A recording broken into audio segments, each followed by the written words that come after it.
अल्हम्दुलिल्लाहि रब्बिल आलमीन वल आक़िबतु लिल मुत्तक़ीन वस्सलातु वस्सलामु अला नबिय्यिना मुहम्मद व आलिहि व अस्हाबिहि अजमईन। फ़अऊज़ु बिल्लाहि मिनश शैतानिर रजीम। बिस्मिल्लाहिर रहमानिर रहीम। शरअ लकुम मिनद्दीन मा वस्सा बिहि नूहन वल्लज़ी अवहैना इलैक वमा वस्सैना बिहि इब्राहीम व मूसा व ईसा नक़ीमुद्दीन वला ततफ़र्रक़ू फ़ीहि कबुर अलल मुश्रिकीन मा तदऊहुम इलैहि अल्लाहु यज्तबी इलैहि मन यशा व यहदी इलैहि मन युनीब।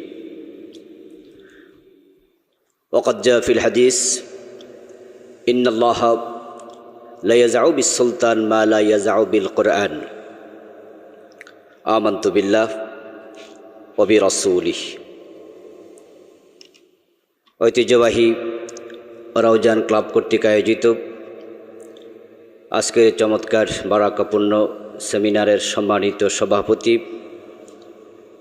বিশিষ্ট শিক্ষাবিদ মহতারাম ডক্টর শফিকুল ইসলাম চৌধুরী সাহেব, মহতারাম সমন্বয়ক, আজকের প্রোগ্রামের মূল উদ্যোক্তা বিশিষ্ট চিকিৎসক ও শিক্ষাবিদ মহতারাম ডক্টর ওমর ফারুক সাহেব সহ অন্যান্য সম্মানিত মেহমানবৃন্দ, আয়োজকবৃন্দ এবং সম্মানিত শ্রোতামণ্ডলী, আল্লাহ তাআলার লাখো কোটি শুকরিয়া যিনি আমাদেরকে আজকের এই চমৎকার একটি সেমিনারে উপস্থিত হওয়ার তৌফিক দিয়েছেন। ইতিমধ্যে আমরা মহতারাম ডাক্তার ওমর ফারুক ভাইয়ের জবান থেকে চমৎকার কিছু আলোচনা শুনে ফেলেছি। ইনশাআল্লাহ আমরা আলোচনা করব এবং শুনব যে আল্লাহ তৌফিক দিলেন, আমাদেরকে সুস্থ রাখলেন। শুরুতে তাকে কৃতজ্ঞতা জানাই, শুকরিয়া জানাই, কালিমাতু শুকর করি আলহামদুলিল্লাহ। দরুদ ও সালাম বিশ্বনবী মুহাম্মদুর রাসূলুল্লাহ সাল্লাল্লাহু আলাইহি ওয়াসাল্লামের উপর, সাহাবায়ে কেরাম ও শুহাদায়ে জামেরা আলা ইল্লিয়্যিন আল্লাহ তাআলার কাছে কামনা করছি। সম্মানিত ভাইয়েরা, আলোচনার বিষয়বস্তু দেওয়া হয়েছে ইকামতে দ্বীনের পর থেকে সরে গিয়ে জান্নাত পাওয়া সুদূর পরাহত। আমরা বিশ্বাস করি দ্বীন কায়েম একটি ফরজ ইবাদত, তো ফরজ ছেড়ে দিলে জান্নাত পাওয়া কঠিন, এটা একেবারেই স্বাভাবিক। ইকামতে দ্বীন থেকে দূরে সরে গেলে জান্নাত পাওয়াটা জটিল হয়ে উঠবে, এই বোধ আমাদের থাকা উচিত, কারণ আমরা সকলেই জান্নাতে যেতে চাই। আর আল্লাহ তাআলা যদি মেহেরবানি করে আমাদেরকে সত্যের বুঝ দেন, আমরা তার সাথে একাত্ম থেকে মরতে পারি, তাহলে আমরা আশা করব যে আমরা জান্নাত পাবো ইনশাআল্লাহ। আর যদি আল্লাহ তাআলার কোনো মেসেজের সাথে, আল্লাহর কোনো বিধানের সাথে আমরা দ্বন্দ্ব তৈরি করি, অথবা কোনো বিধানের উপরে অবিশ্বাস রেখে আমরা মৃত্যুবরণ করি, তাহলে জান্নাত পাওয়াটা কঠিন হয়ে যাবে। তো আমরা আল্লাহ তাআলার কাছে দোয়া করি, আল্লাহ যেন আমাদেরকে সত্যের বুঝ দান করেন, আল্লাহ জান্নাতের পথকে আমাদের জন্য যেন মসৃণ করে দেন। আসলে এখানে আমাদের দুনিয়ার কোনো চাওয়া পাওয়া নেই, আমরা সকলে এসেছি, আমরা কিছু কথা বলবো, কিছু কথা শুনবো। এই আলোচনার মাধ্যমে আমরা সত্য তালাশ করব, হক তালাশ করব। এই হকের তালাশ চলতে থাকবে মৃত্যু পর্যন্তই। প্রতিদিন আমরা কমপক্ষে 17 বার আল্লাহর কাছে আমরা সত্যের তালাশ করে বলি, ইহদিনাস সিরাতাল মুস্তাকিম, হে আল্লাহ আমাদেরকে সত্য পথ আপনি প্রদর্শন করুন। এ দোয়াটা করতেই হবে, এটা একটি চলমান দোয়া। এ দোয়ার কয়েকটি ব্যাখ্যা আছে। একটা হলো, হে আল্লাহ সত্য যেখানে আছে আপনি আমাকে সেখানে নিয়ে যান। আমরা কেউ ওহীপ্রাপ্ত নই, আমরা সত্যের উপরে আছি, এ কথা কি একবারে সিগনেচার করে লিখে দেওয়ার মতো আদৌ কোনো মেসেজ আমাদের কাছে এসেছে? যেহেতু আমরা ওহীপ্রাপ্ত নই, এজন্য আমরা নিশ্চিত করে বলতে পারছি না যে আমরা সত্যের উপরেই আছি। তবে আমরা আশাবাদী যে আমরা সত্যের উপরে আছি।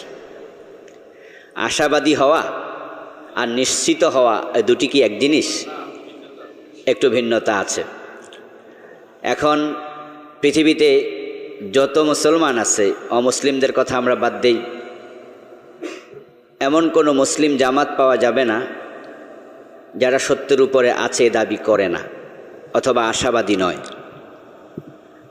খারিজি বলেন, রাফিজি বলেন, শিয়া বলেন, মুতাজিলা বলেন, জাবরিয়া বলেন, কাদরিয়া বলেন, কুল্লু হিজবিম বিমা লাদাইহিম ফারিহুন। কোরআন মাজিদ আল্লাহ তাআলা বলছেন, সকল দল নিজেরা যেখানে আছে সেখানে তারা তৃপ্ত।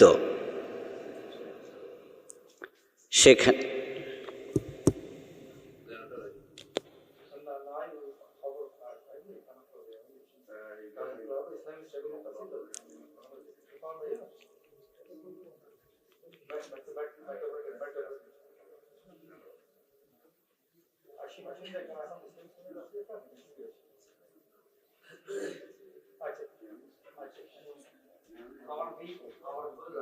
আমরা ঠিক আছি, সবাই দাবি করছে ঠিক, কিন্তু আসলে কে সত্যের উপরে আছে এটা তো কেউ জানি না আমরা, যেহেতু আমাদের কাছে ওহী আসেনি।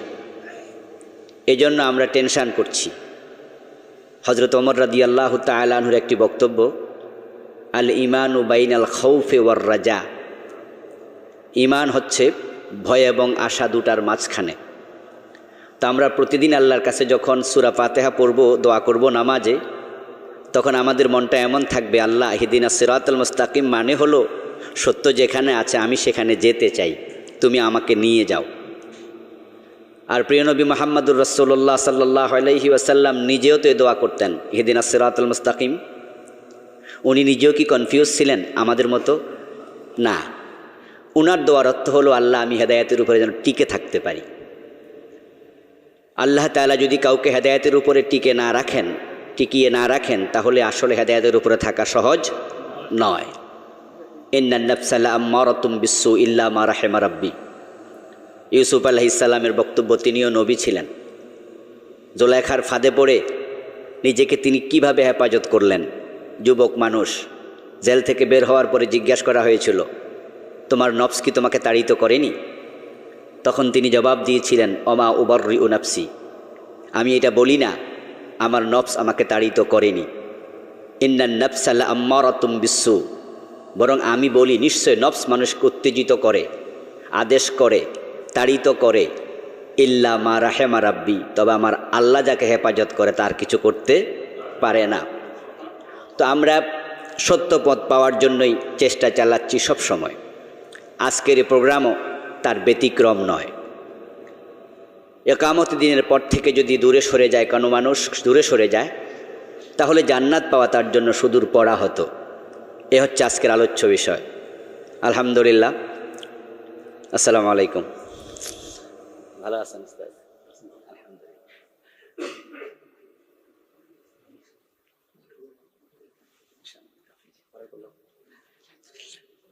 আমাদের মাঝে ইতিমধ্যে উপস্থিত হয়েছেন বিখ্যাত আলেমে দ্বীন, আমাদের সকলের সুপরিচিত চট্টগ্রাম আন্তর্জাতিক ইসলামী বিশ্ববিদ্যালয়ের সম্মানিত professor doctor B M. Mafizur Rahman ভাই, হাফেজাহুল্লাহ, আল্লাহ তাআলা তাকে নেক হায়াত দারাজ করুন।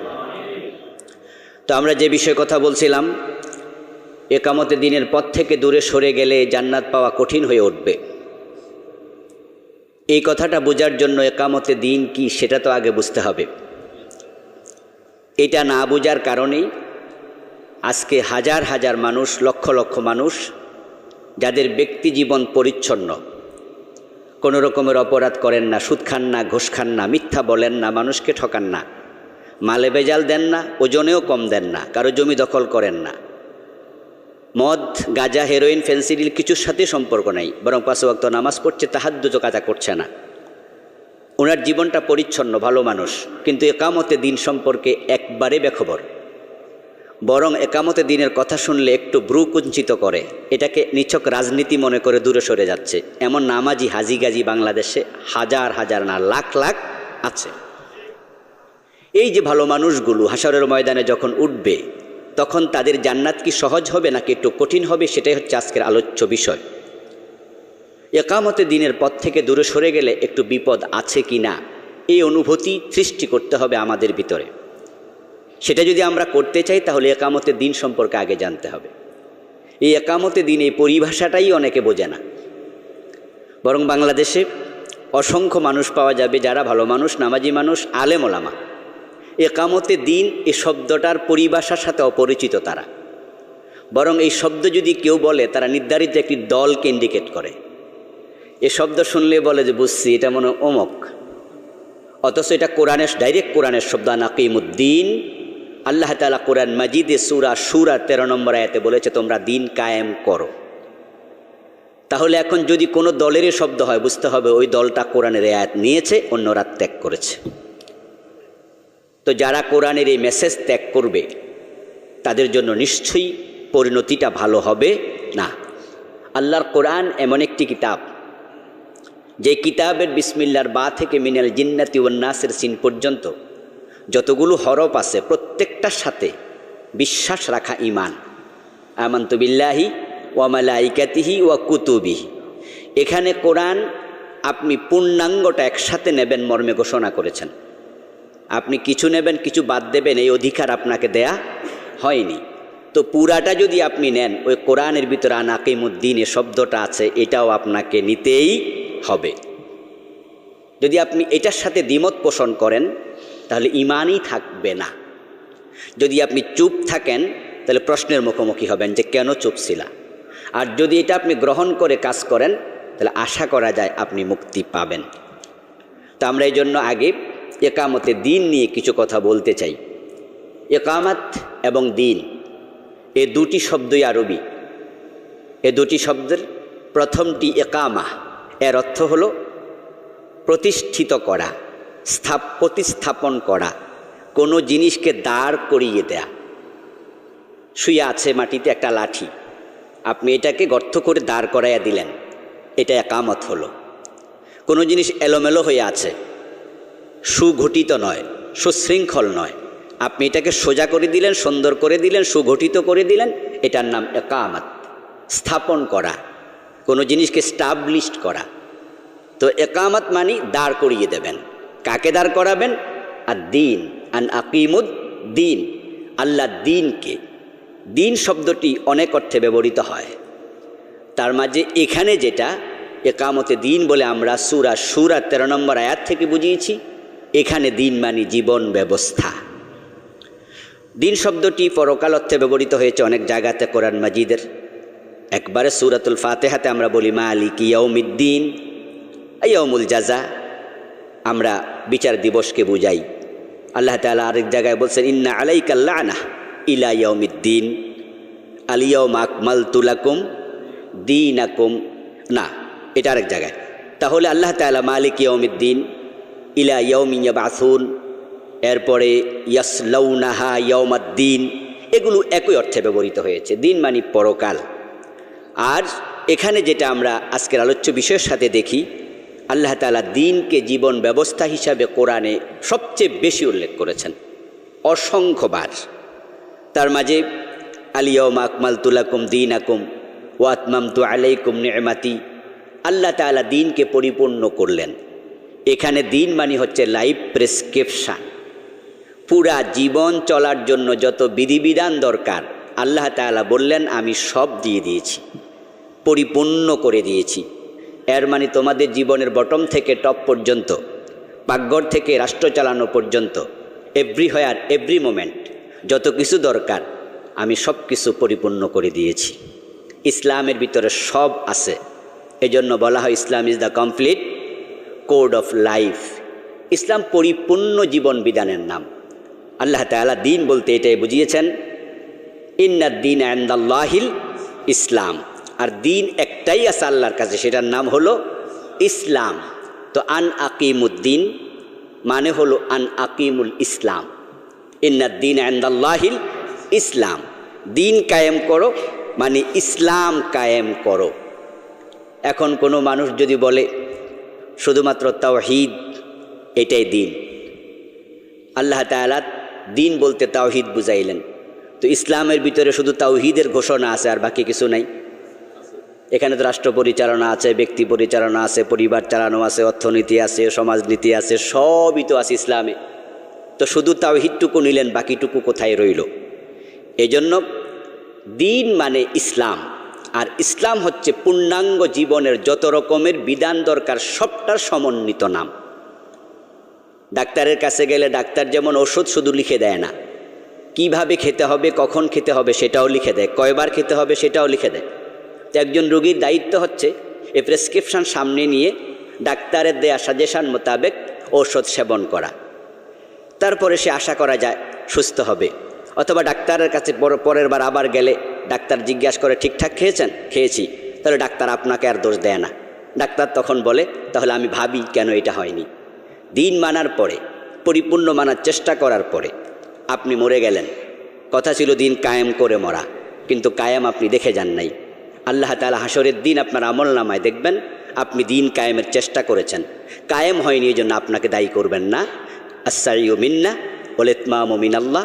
মানুষের কাজ হচ্ছে চেষ্টা করা, আর সে কাজের সফলতা পরিপূর্ণতা দেওয়ার দায়িত্ব হচ্ছে আল্লাহর। তাই তিনি সেদিন আপনাকে আর দোষ দেবেন না। মা সুমাইয়া রাদিয়াল্লাহু তাআলা আনহা তিনি ইন্তেকাল করেছেন ইসলাম কায়েম হওয়ার অনেক আগে। মক্কায় একবারে শুরুর দিকে দিন স্টাবলিশড হয়েছিল মদিনায়। মা সুমাইয়া এই জন্য কি জান্নাত পাবেন না? খাদিজা রাদিয়াল্লাহু তাআলা আনহা প্রিয় নবীর প্রথম স্ত্রী, তিনি ইন্তেকাল করেছেন মক্কায় হিজরতেরও 3 বছর আগে। দিন এস্টাবলিশড হয়েছিল মদিনায়। মা খাদিজা কি জান্নাত পাবেন না? কারণ তারা দিন গ্রহণ করতে গিয়ে আংশিক গ্রহণ করেন নাই, পরিপূর্ণ জীবনে মানবেন। যতটুকু এসেছিল তখন ওহী, অতটুকু মেনেছেন, দ্বিমত করেননি। বাকিটুকু আসেনি, এই জন্য ধরা পড়বেন না, কারণ অন্তরে মানার ব্যাপারে কোনো রকমের দ্বিমত ছিল না। কিন্তু আব্দুল্লাহ ইবনে উবাই মদিনাত ইসলামী রাষ্ট্র সে নিজ চোখে দেখেছে। রাসূল সাল্লাল্লাহু আলাইহি সাল্লামের সাথে কালেমাও পড়েছে, মাঝে মাঝে মসজিদে নামাজ পড়তেও যেত, 2-1টি যুদ্ধ অংশগ্রহণ করেছে। কিন্তু সে জাহান্নামের সবার নিচে থাকবে, কারণ সে দিন মানার ব্যাপারে একাত্ম হতে পারে নাই। দিনের আরেকটি অর্থ হচ্ছে ধর্ম। লা ইকরাহা ফিদ্দীন, ধর্মের ব্যাপারে বাড়াবাড়ি নেই। হুয়াল্লাযী আরসালা রাসূলাহু বিল হুদা ওয়া দীনিল হক লিইয়ুযহিরাহু আলা দ্বীনি কুল্লিহি। তাহলে ধর্ম আরও আছে। এই যে ধর্মগুলো আল্লাহর কাছে গ্রহণযোগ্য ধর্ম নয়, কিন্তু ধর্ম আছে। ইহুদিদের ধর্ম আছে, খ্রিস্টানদের ধর্ম আছে, হিন্দুদের ধর্ম আছে। আল্লাহ তাআলা প্রিয় নবীকে বলেন আমি আপনাকে এমন একটি ধর্ম দিলাম যে ধর্মটিকে আপনি অন্য সকল ধর্মের উপরে বিজয়ী করে দেবেন। দ্বীনের আরেকটি অর্থ হচ্ছে আনুগত্য। আল্লাহ তাআলা কোরআন মাজিদে বলছেন উদউহু মুখলিসিনা লাহুদ্দীন, তোমরা আল্লাহ তাআলাকে ডাকো একবারেই খাঁটিভাবে ইখলাসের সাথে, আনুগত্যের শির নত করে। এখানে দ্বীন মানে হচ্ছে আনুগত্য করা। দ্বীনের আরেকটি অর্থ হচ্ছে বিধান, আইন। আল্লাহ পাক রব্বুল আলামিন কোরআন মাজিদে বলছেন আল্লাহ তা'বুদু ইল্লা ইয়াহু যালিকাদ দ্বীনুল কাইয়্যিম। আল্লাহর পক্ষ থেকে ঘোষণা, তোমরা আল্লাহ ছাড়া কারো ইবাদত করবে না। এটাই হচ্ছে প্রতিষ্ঠিত আইন, এটাই হচ্ছে সুপ্রতিষ্ঠিত বিধান। এই বিধানের বাহিরে যাওয়ার কোনো অধিকার তোমাদেরকে দেয়া হয় নাই। তোমাদের ইবাদত হবে একমাত্র আল্লাহ তাআলার জন্য। বিধান আয-যানিয়াতু ওয়াজ-যানি ফাজলিদু কুল্লা ওয়াহিদিম মিনহুমা মিআতা জালদাহ ওয়ালা তা'খুযকুম বিহিমা রাফাতুন ফি দীনিল্লাহ। যদি জেনা করে পুরুষ এবং নারী, তাদেরকে 100 করে বেত্রাঘাত করতে হবে। আল্লাহর এই আইন, আল্লাহর এই বিধান প্রয়োগে অন্তরে তাদের প্রতি কোনো মহাব্বত সৃষ্টি করা যাবে না। এখানে দ্বীন মানি আইন, বিধান। তাহলে আমরা যদি এখানে দেখি একামতে দ্বীন থেকে সরে গেলে জান্নাত পাওয়া সুদূর পড়া হতো। আর দ্বীনটাকে এখানে আইনত্ব গ্রহণ করি, সুযোগ তো আছে, কারণ দ্বীন তো আইনের অর্থ দেয়। তাহলে অর্থ দাঁড়াবে তোমাদের পুরা জীবনের সব জায়গায় আল্লাহর আইন প্রতিষ্ঠিত করো। আর এর থেকে দূরে সরে গেলে জান্নাত পাওয়া কঠিন হয়ে যাবে। তাহলে আমরা একামতে দ্বীন এই শব্দটির অর্থ জানলাম। একামতে দ্বীন তথা দ্বীন কায়েম করা। আল্লাহ তাআলা সূরাতুশ শূরাতে যেই কথা বললেন, যে বিষয়ে ওমর ফারুক ভাই আপনাদেরকে টাচ দিয়েছেন, আমিও সে বিষয়ে কথা বলবো ইনশাআল্লাহ। আল্লাহ তাআলা বলছেন শারআ লাকুম মিনাদ দ্বীন মা ওয়াসসা বিহি নূহা। তিনি আল্লাহ তোমাদের জন্য এমন একটি বিধিবদ্ধ নীতি প্রণয়ন করলেন যে বিষয়ে তিনি নূহ নবীকে অর্ডার করেছিলেন। ওয়াল্লাযী ওয়াহাইনা ইলাইক, হে প্রিয় নবী, আপনাকে একই বিষয় আমি ওহী করছি। ওয়া মা ওয়াসাইনা বিহি ইব্রাহিম, এই ওহী আমি করেছিলাম, এই নির্দেশ আমি দিয়েছিলাম ইব্রাহিমকে, ও মূসাকে, ও ঈসা আলাইহিস সালামকে। এখানে আমরা দেখতে পাই নূহ থেকে শুরু ঈসা পর্যন্ত। আর প্রিয় নবীকে ওয়াহাইনা বলে আল্লাহ ইনক্লুড করলেন, তাহলে নূহ থেকে শেষ নবী পর্যন্ত। এই কথা বলে আল্লাহ তাআলা সকল নবীকে শামিল করেছেন। কোরআন মাজিদ হচ্ছে একটি মোলাক্খাস কিতাব। এখানে সব বিষয়ের বিস্তারিত আলোচনা আল্লাহ করেননি। তিনি বলেছেন ওয়ারকাউ ওয়াসজুদু, রুকু করো, সেজদা করো। কিন্তু রুকু একটা, সেজদা দুইটা, এইভাবে রুকু করতে হবে, এইভাবে সেজদা করতে হবে, বিস্তারিত আলোচনা কি কোরআনে আছে? নাই। রাসূল এগুলো প্র্যাকটিক্যালি দেখিয়েছেন। আল্লাহ তাআলা এখানে বড় বড় 5 জন নবীর কথা বললেন, বলে বাকি সকলকে শামিল করলেন।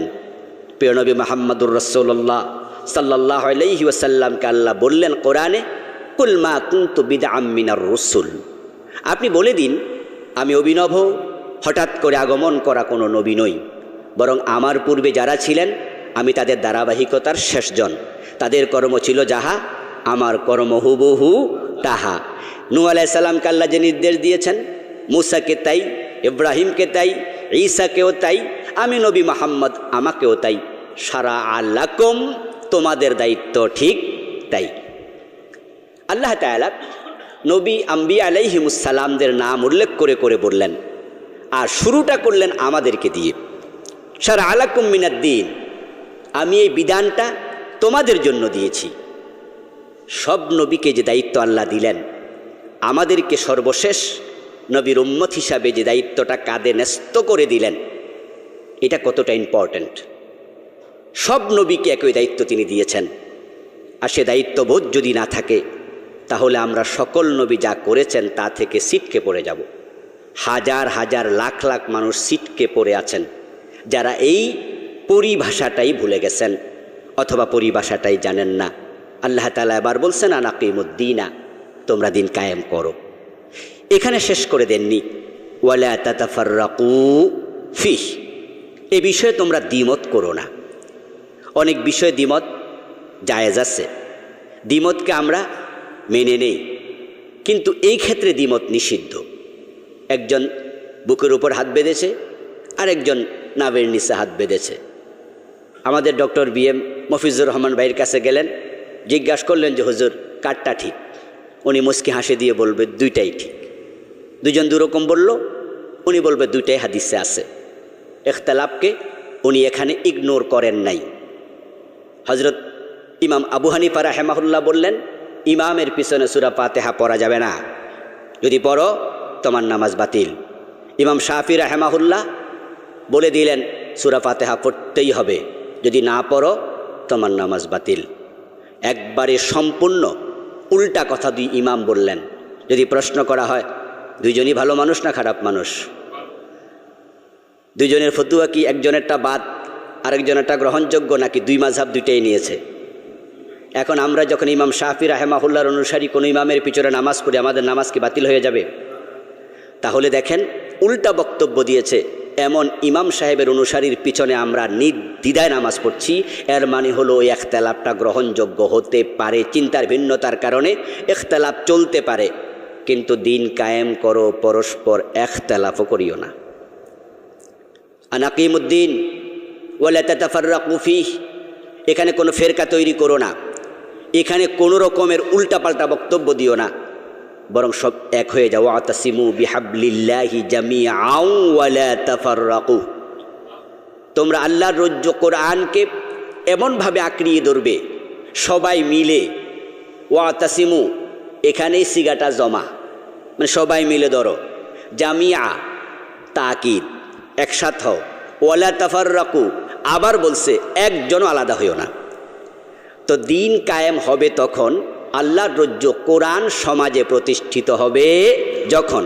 আর এই কাজ করতে গিয়ে তোমরা কখনো দ্বিমত পোষণ করো না, ইখতিলাফ সৃষ্টি করিও না। আল্লাহ পাক রব্বুল আলামিন এরপর এবার বলছেন কাবুরা আলাল মুশরিকিন মা তাদউহুম ইলাই। তবে শোনো, তোমরা যারা এই বিষয়ে একমত হয়েছ, তোমরা যদি এই কাজটা শুরু করে দাও তাহলে যাদের অন্তরে শিরক আছে এটা তাদের কাছে অসহনীয় মনে হবে। এই কাজটার ব্যাপারে তারা কঠিনভাবে প্রতিরোধ করবে। ইকামতে দ্বীনের কাজ তুমি নিশ্চিন্তে নিরাপদে করে যাবে, এটা হবে না। আল্লাহ তাআলা মুসলমানদেরকে অগ্রিম সাজেশান দিচ্ছেন, মেসেজ দিচ্ছেন, এই কাজ করতে গেলেই মুশরিকরা এটা সহ্য করবে না। তাই তোমরা এই কাজ যারা করবে আগ থেকে রাস্তা চিনে নাও। যদি তুমি রাস্তাটা চিনো তাহলে তুমি জানবে সামনে গর্ত আছে। গর্তটা কতটুকু? 3 হাত, তাহলে তুমি লাফ দেও 4 হাত। গর্তটা 4 হাত, লাফ দেও 5 হাত। গর্ত তোমাকে ঠেকাতে পারবে না।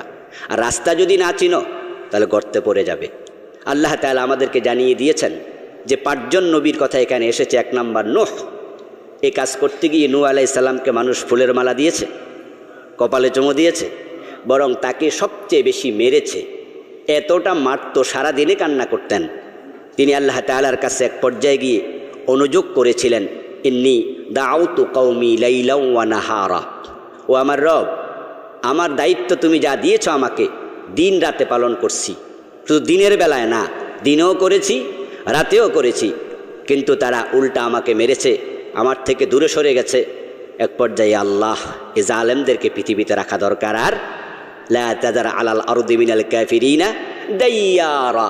তিনি এক পর্যায়ে বলতে বাধ্য হয়েছেন, তাদেরকে শেষ করে দাও। নূহ আলাইহিস সালামের সাথে যে আচরণ হয়েছে, ইব্রাহিম আলাইহিস সালামের সাথে কি ব্যতিক্রম কিছু? ওনাকে আগুনে পর্যন্ত ফেলে রাখা হয়েছিল। হযরত মূসা আলাইহিস সালাম একই আচরণ করা হয়েছে, দেশ থেকে বাধ্য হয়েছেন। এবং তিনি যখন চলে যাচ্ছিলেন মিশর সেরে, খবর পেয়ে ফেরাউন কি বলেছে, যাক চলে যাক, আপদ চলে গেছে, আমরা বাঁচলাম না। বরং তাদের বক্তব্য ছিল, থাকতেও দেব না, যেতেও দেব না, ধরে এনে শুলে চড়াবো। এবং পিছু নিয়েছিল, দৌড়াতে দৌড়াতে একবারে বাহরে আহমারের তীরে পৌঁছে গিয়েছিল। আল্লাহ তাআলা কোরআন মাজিদ এগুলো সবিস্তারে আলোচনা করেছেন। কাদের জন্য? আমাদের জন্য। ইতিহাস হিসাবে নয়, শিক্ষা হিসাবে। মুশরিকরা সহ্য করেনি। সুতরাং তোমরা যারা ইকামতে দ্বীনের পথে চলবে, তোমাদেরকেও আগাম প্রস্তুতি নিয়ে রাখতে হবে। আর এমনটি যখন তোমাদের সাথে হবে, তোমরা তো পথ চিনো, জানোই। এ পথে চলতে গিয়ে মূসা নবীকে বাড়ি ছাড়া লেগেছে, এই পথে চলতে গিয়ে ইব্রাহিম আলাইহিস সালামকে আগুনে পড়তে হয়েছে, এই পথে চলতে গিয়ে হজরত পরবর্তী নূহ আলাইহিস সালামকে দিন রাত কাঁদতে হয়েছে। এরপরে হজরত ঈসা আলাইহিস সালামের কথা এখানে আছে। হজরত ঈসা আলাইহিস সালামকে আল্লাহ তাআলা শত্রু পরিবেষ্টিত অবস্থায় আকাশে তুলে নিয়েছেন। ওনাকে হত্যা করার জন্য তারা গিয়েছিল, সিদ্ধান্ত নিয়েছিল। এবং আমাদের নবী মুহাম্মদুর রাসূলুল্লাহ সাল্লাল্লাহু আলাইহি ওয়াসাল্লামের সাথে কি আচরণ করা হয়েছে সেটা তো আমাদের কাছে সুবিদিত, এটা সর্বজন বিদিত গ্রাহ্য, আমরা সবাই এটা জানি। মুহাম্মদুর রাসূলুল্লাহ সাল্লাল্লাহু আলাইহি ওয়াসাল্লামকে মক্কার শিবে আবি তালেবে জেলখানায় ফেলে রাখা হয়েছিল, খেতে পর্যন্ত দেয়া হয়নি। আজকের জেলখানায় তো দুবেলা খাবার দেয়, গোসল করার পানি দেয়, আবার সেখানে ফ্যান লাগানো আছে, বাতি আছে, সব কিছু আছে, কিন্তু শিবে আবি তালেবে খাবার পানি পর্যন্ত তারা সাপ্লাই দিতে দেয়নি। প্রিয় নবী মুহাম্মদুর রাসূলুল্লাহ সাল্লাল্লাহু আলাইহি ওয়াসাল্লামের পরিবার পরিজন তারা পানির অভাবে মহিলাদের বুকের দুধ পর্যন্ত শুকিয়ে গিয়েছিল। বাচ্চাদের চিৎকারে রাতের বেলায় আকাশ ভারী হয়ে উঠত। খাবারের অভাবে তারা গাছের সাল বাকল লতাপাতা পর্যন্ত খেয়েছে। তাদের পায়খানা ছাগলের পায়খানার মতো হয়ে গিয়েছিল। 3টি বছর বিশ্বনবীর মতো এতটা ভালো মানুষ, এমন মানুষ পৃথিবী কোনো দিন দেখেনি, কিয়ামত পর্যন্ত আর কোনো দিন দেখবে না, যিনি তার পুরা জীবনে কাউকে কষ্ট দেননি, যার ভালো ব্যবহার এতটাই ছিল ওনার দুশ্মন পর্যন্ত ব্যবহারে তারা তার প্রতি মহব্বত রাখত। তার চেহারার দিকে তাকালেই মানুষের মন গলে যেত। যিনি কখনো কাউকে ধুর বলে শব্দটা তাড়িয়ে দেওয়ার জন্য উল্লেখ করেননি। এই ব্যক্তিটাকেই তারা শুধু জেলখানায় রাখেনি, তায়েফে পাথর মেরেছে, ওহুদে এসে ধাত ভেঙে দিয়েছে, হত্যার সিদ্ধান্ত করেছিল। হিজরতের পথে ঘোষণা হয়েছিল মুহাম্মদকে জীবিত অথবা মৃত ধরে আনতে পারলে 100 লাল ওঁট দেয়া হবে। কি বিস্ময়কর ব্যাপার! যে মানুষটাকে তারাই আলামিন বলেছে, আস-সাদিক বলেছে, কোলে নিয়ে নাচতো, মাথায় তুলে লাফাতো, বুকে আদর করে টেনে নিত, কপালে চুমো দিত, মুহাম্মদ নামটা ভুলতে বসেছিল আস-সাদিক বলে, সত্যবাদী বলে ডাকতো, আল আমিন বলে, বিশ্বস্ত লোক বলে ডাকতো। কিন্তু যে একামতের দিনের আওয়াজ উঠেছে, তখন তাব্বান লাকা ইয়া মুহাম্মদ আলী হাজা জামাতানা, লা ইলাহা ইল্লাল্লাহ, লা ইলাহা ইল্লাল্লাহ, এটা শুধুমাত্র একটি শব্দ নয়, একটি বাক্য নয়, এটা একটা রেভলিউশন, এটা একটা বিপ্লব, যেটার অর্থ আমরা না বুঝার কারণে কোনো প্রতিক্রিয়া হয় না।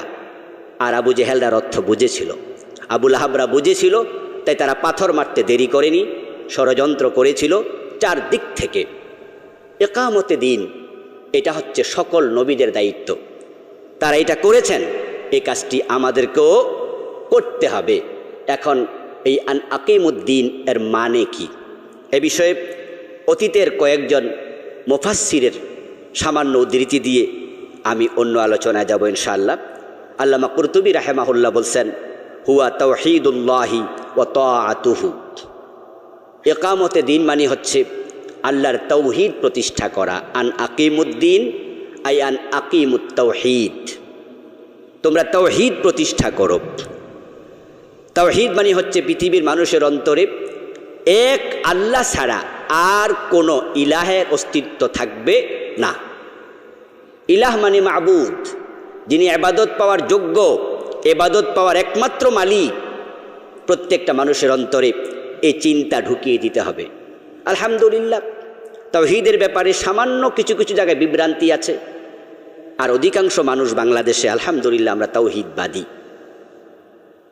ইবাদত হবে একমাত্র আল্লাহর। তো যারা পীরের পায়ে সেজদা দেয়, তারা ইবাদতে আল্লাহর সাথে পীরকে শামিল করছে, তাওহীদের খেলাফ হয়ে যাচ্ছে তাদের কাজ। যারা একমাত্র ইবাদতের মালিক আল্লাহকে ভাববে, ওই মানুষগুলো আল্লাহ ছাড়া অন্য কাউকে ইবাদতের সিটি ফোটা অংশ দিতে পারবে না, পুরাটাই আল্লাহর জন্য নিবেদিত করবে। এই তাওহীদের ধারণা মানুষের ভিতরে ঢুকাতে হবে। তাওহীদ উলুহিয়ত, তাওহীদ রুবুবিয়ত, তাওহীদ বিল আসমা ওয়াস সিফাত, তাওহীদের যত দিক আছে সবগুলো দিক মানুষের অন্তরে প্রতিষ্ঠিত করো, এটা হলো এক নাম্বার দিক। দ্বিতীয় অংশ তাআতিহি, যে আল্লাহ তাআলা তাওহীদের ধারণা তৈরি করার পরে, বিশ্বাস দেওয়ার পরে দিন কায়েম মানে হচ্ছে ওই আল্লাহর আনুগত্য করতে হবে। তাওহীদ মানে শুধুমাত্র লা ইলাহা ইল্লাল্লাহ মুহাম্মাদুর রাসূলুল্লাহর স্বীকৃতি দিয়ে বসে থাকা নয়, এই স্বীকৃতি দেওয়ার সাথে সাথে এর দাবি আদায় করা।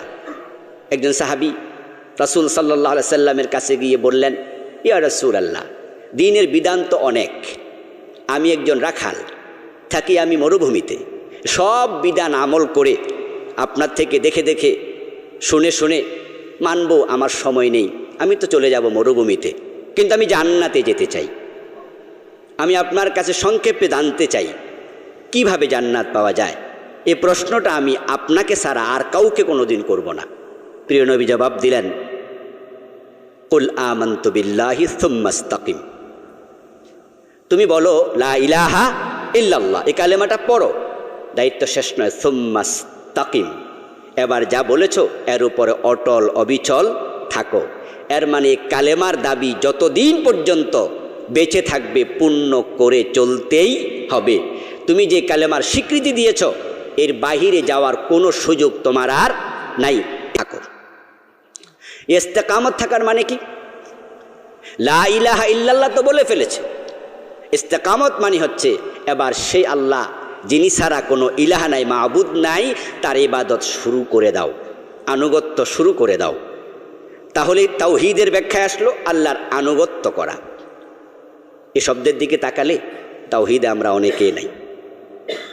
আল্লাহ তাআলা বলেছেন তার আনুগত্যের ব্যাপারে, চোর ধরে হাত কেটে দাও, জেনা করলে 100 বেত দাও, জমিন যার আইন চলবে শুধুই তার, ইনিল হুকমু ইল্লা লিল্লাহ, আমি ছাড়া কারো হুকুম চলবে না। এখন এই কথাগুলো সামনে আসলে এর সাথে কি আমরা ঠিকঠাক মতো আছি? তো চলছে কি? চলেনি। তাহলে আনাকিমুদ্দিনের ক্ষেত্রে এখানে আমরা ব্যত্যয় ঘটিয়ে দিলাম। ওয়াল ঈমান বিরুসুলিহি ওয়া কুতুবিহি ওয়া ইয়াউমিল জাযাব ওয়াবিসাইরি মা ইয়াকুনুর রাজুলু বিইকামাতিহি মুসলিমা। ইকামতে দিন মানে হচ্ছে আল্লাহর উপর ঈমান আনার পরে তার আনুগত্য করবেন, রাসূলের উপরে বিশ্বাস করবেন, কিতাবগুলোর উপরে বিশ্বাস করবেন, আখিরাতের উপরে বিশ্বাস করবেন। এরপরই আল্লামা কুরতুবী রাহিমাহুল্লাহ বলছেন দিন কায়েম মানে হলো ওয়াবিসাইরি মা ইয়াকুনুর রাজুলু বিইকামাতিহি মুসলিমা। এবং এছাড়া আরও যত বিধান আছে, আপনি নিজেকে মুসলিম বলে যদি দাবি করেন, মুসলিম হতে চান, সবগুলো কায়েম করার নাম হচ্ছে ইকামতে দিন। তাহলে আল্লাহ তাআলার যত বিধান আছে এই সবগুলো কায়েম করার জন্য আমরা আদিষ্ট। আলহামদুলিল্লাহ, নামাজ একটি ফরজ ইবাদত, নামাজ পড়া লাগবে। এজন্য আজকে পীর সাহেব হুজুররা, তাবলিগ জামাত, মাদ্রাসার শিক্ষকেরা, আমাদের মুরব্বীরা, আলেম ওলামারা নামাজ পড়ো নামাজ পড়ো আমরা সকলে বলছি। কারণ আমরা সবাই জানি যে এটা আল্লাহর অর্ডার, নামাজ পড়ো। রোজা যারা রাখছে আলহামদুলিল্লাহ, যারা রাখে না লজ্জা পাচ্ছে। দিনের বেলা যদি কোনো হোটেলে খাইতে যায়, দেখবেন রোজার দিনে হোটেলের সামনে বড় করে পর্দা টানায়া রাখে, এর মানে শরম শরম লাগে, তাই একটু পর্দা দিয়ে আড়ালে খাচ্ছে। কিন্তু সুদ খাওয়া, ঘুষ খাওয়া, এগুলো খুব লুকাইয়া খাচ্ছে না ঘোষণা দিয়া খাচ্ছে। একবারে সুদি ব্যাংক অলরেডি কাগজপত্র লিখে দেয় এত% সুদ। আল্লাহ সকল বিধান একসাথে গ্রহণ করে নিজকে মুসলিম দাবি করা লাগবে। কারণ যে ইসলাম কায়েম করো সেই ইসলাম তো আংশিক নয়। উদখুলু ফিস সিলমে, আংশিক ইসলামই নাই। কিন্তু আমরা মনে করছি ইসলামের কিছু অংশ মানলে চলবে। এটা সম্পূর্ণ কুফরি একটি চিন্তা। আল্লাহ তাআলা কোরআন মাজিদে বলছেন, ইয়াকুলুনা নুমিনু বিবাদিন ওয়া নাকফুরু বিবাদ ইউরিদুনা আন ইয়াত্তাখিযু বাইনা যালিকা সাবিলা উলাইকা হুমুল কাফিরুনা হাক্কা। এই যে ইসলামকে কিছু মেনে জান্নাত পাওয়া যাবে, এই চিন্তাটা ডিরেক্টলি কুফরি চিন্তা। এটা নেফাকিও না, ডাইরেক্ট কুফরি চিন্তা। আল্লাহ বলছেন তারা বলবে কিছু তো মানি নাকি। আচ্ছা, আমরা কি একবারে খারাপ? তো খারাপ হইলে কি আর এত মসজিদ বানাইতাম? এই যে কত দামি দামি কোটি কোটি টাকা খরচ করে সুন্দর মসজিদ বানিয়ে দিচ্ছি, তা আমরা যদি ইসলামের পক্ষে না থাকি মসজিদ বানাইলাম কেন? আমরা এটা করছি ওটা করছি ইসলামের জন্য, এরকম চিন্তার লোক আছে। তাহলে এটা করছেন থ্যাঙ্কস, ওটা করেছেন থ্যাঙ্কস, খুব ভালো করছেন। আচ্ছা, এটা করেন না কেন? সব কি আর পারা যায়? এই যে একটা চিন্তা লালন করছেন আপনি, সব কি আর পারা যায়? আল্লাহ তাআলা বলছেন ইয়াকুলুনা, তারা বলবে নুমিনু বিবাদ, কিছু তো মানছি, ওয়া নাকফুরু বিবাদ, কিছু মানলাম না, সব কি আর পারা যায়? হুজুর মানুষ, আপনারা পারেন হুজুর, কিন্তু আমরা তো জেনারেল মানুষ। বলুন তো, জান্নাত কি হুজুরের জন্য একটা, সারদের জন্য আলাদা কিছু? কালেমা কি ভিন্ন আছে? রাসূল কি ভিন্ন? আল্লাহ কি ভিন্ন? তো মানতে গিয়ে আপনি নিজেকে ভিন্ন করছেন, এই সুযোগটা আপনাকে দিল কে? ওয়া নাকফুরু বিবাদ, কিছু তো মানতে পারছি না ভাই। আল্লাহ তাআলা বলেন ইউরিদুনা আন ইয়াত্তাখিযু বাইনা যালিকা সাবিলা। এই মানুষগুলো মাঝামাঝি রাস্তা খুঁজছে, শর্টকাট পথ। যারা গ্রামে গঞ্জে থাকেন দেখবেন, যখন সুদিনকাল আসে, বর্ষা না থাকে, তখন গম ক্ষেত, সরিষা ক্ষেত, আইল দিয়ে যায় না, মানুষ মাঝখান দিয়ে রাস্তা বানিয়ে ফেলছে। এর মানে আইল দিয়ে ঘুরতে সময় লাগবে, তাই মাঝখান দিয়ে চলে যাচ্ছে মানুষের ক্ষেত মারাইয়া, এবং সেখানে সুন্দর রাস্তাও তৈরি হয়ে গেছে। আল্লাহ বলছে ইউরিদুনা আন ইয়াত্তাখিযু বাইনা যালিকা সাবিলা। তারা একবারে মানি না এটা কিন্তু বলে না, আবার সব মানি এটাও একমত হয় না। তাহলে তারা মাঝখানে থাকতে চায়, তারা শর্টকাট ওয়ে তৈরি করতে চায়। এই চিন্তা যারা লালন করছেন, আল্লাহ বলছে উলাইকা হুমুল কাফিরুনা হাক্কা। আচ্ছা, আমরা যে অর্ধেক মানছি, এটা অর্ধেক যারা মানে, ইসলামের কিছু মানছে, আলহামদুলিল্লাহ মানছে তো, আমরাও মনে মনে ভাবি আচ্ছা মানছে তো, ফোলা 5 ওয়াক্ত না পড়ুক, জুমার নামাজ তো পড়ে, অতটুকু প্রশান্তি খুঁজছি আমরা না, যে পুরা না পড়ুক, যে জুমাটা তো পড়ে, চলছে তো। এই যে প্রশান্তি আপনি খুঁজছেন, আংশিক ইসলাম মেনে আপনি আশা করছেন জান্নাতের, আর জুমা পড়ছে বা ফজর না পড়ুক, বাকি 4 ওয়াক্ত তো পড়ছে। প্রশ্ন যদি করা হয় কেন পড়ে, আল্লাহর জন্য, জান্নাতের একটা উসিলা তো হলো। অথচ আল্লাহর বক্তব্য কি? আফাতুমিনুনা বিবাদিল কিতাব ওয়া তাকফুরুনা বিবাদ ফামা জাযাউ মান ইয়াফআলু যালিকা মিনকুম ইল্লা খিজিয়ুন ফিদ দুনিয়া ওয়া ইয়াউমাল কিয়ামাহ ইউরাদ্দুনা ইলা আশাদ্দিল আযাব। আল্লাহ তাআলা বলছেন যে কিয়ামতের দিন তোমাকে কঠিন আযাবে ধাক্কায় ফেলে দেব। তুমি কিছু মানবে কিছু মানবে না, এই অধিকার তোমাকে আমি দেই নাই। এখন আপনি কি করবেন?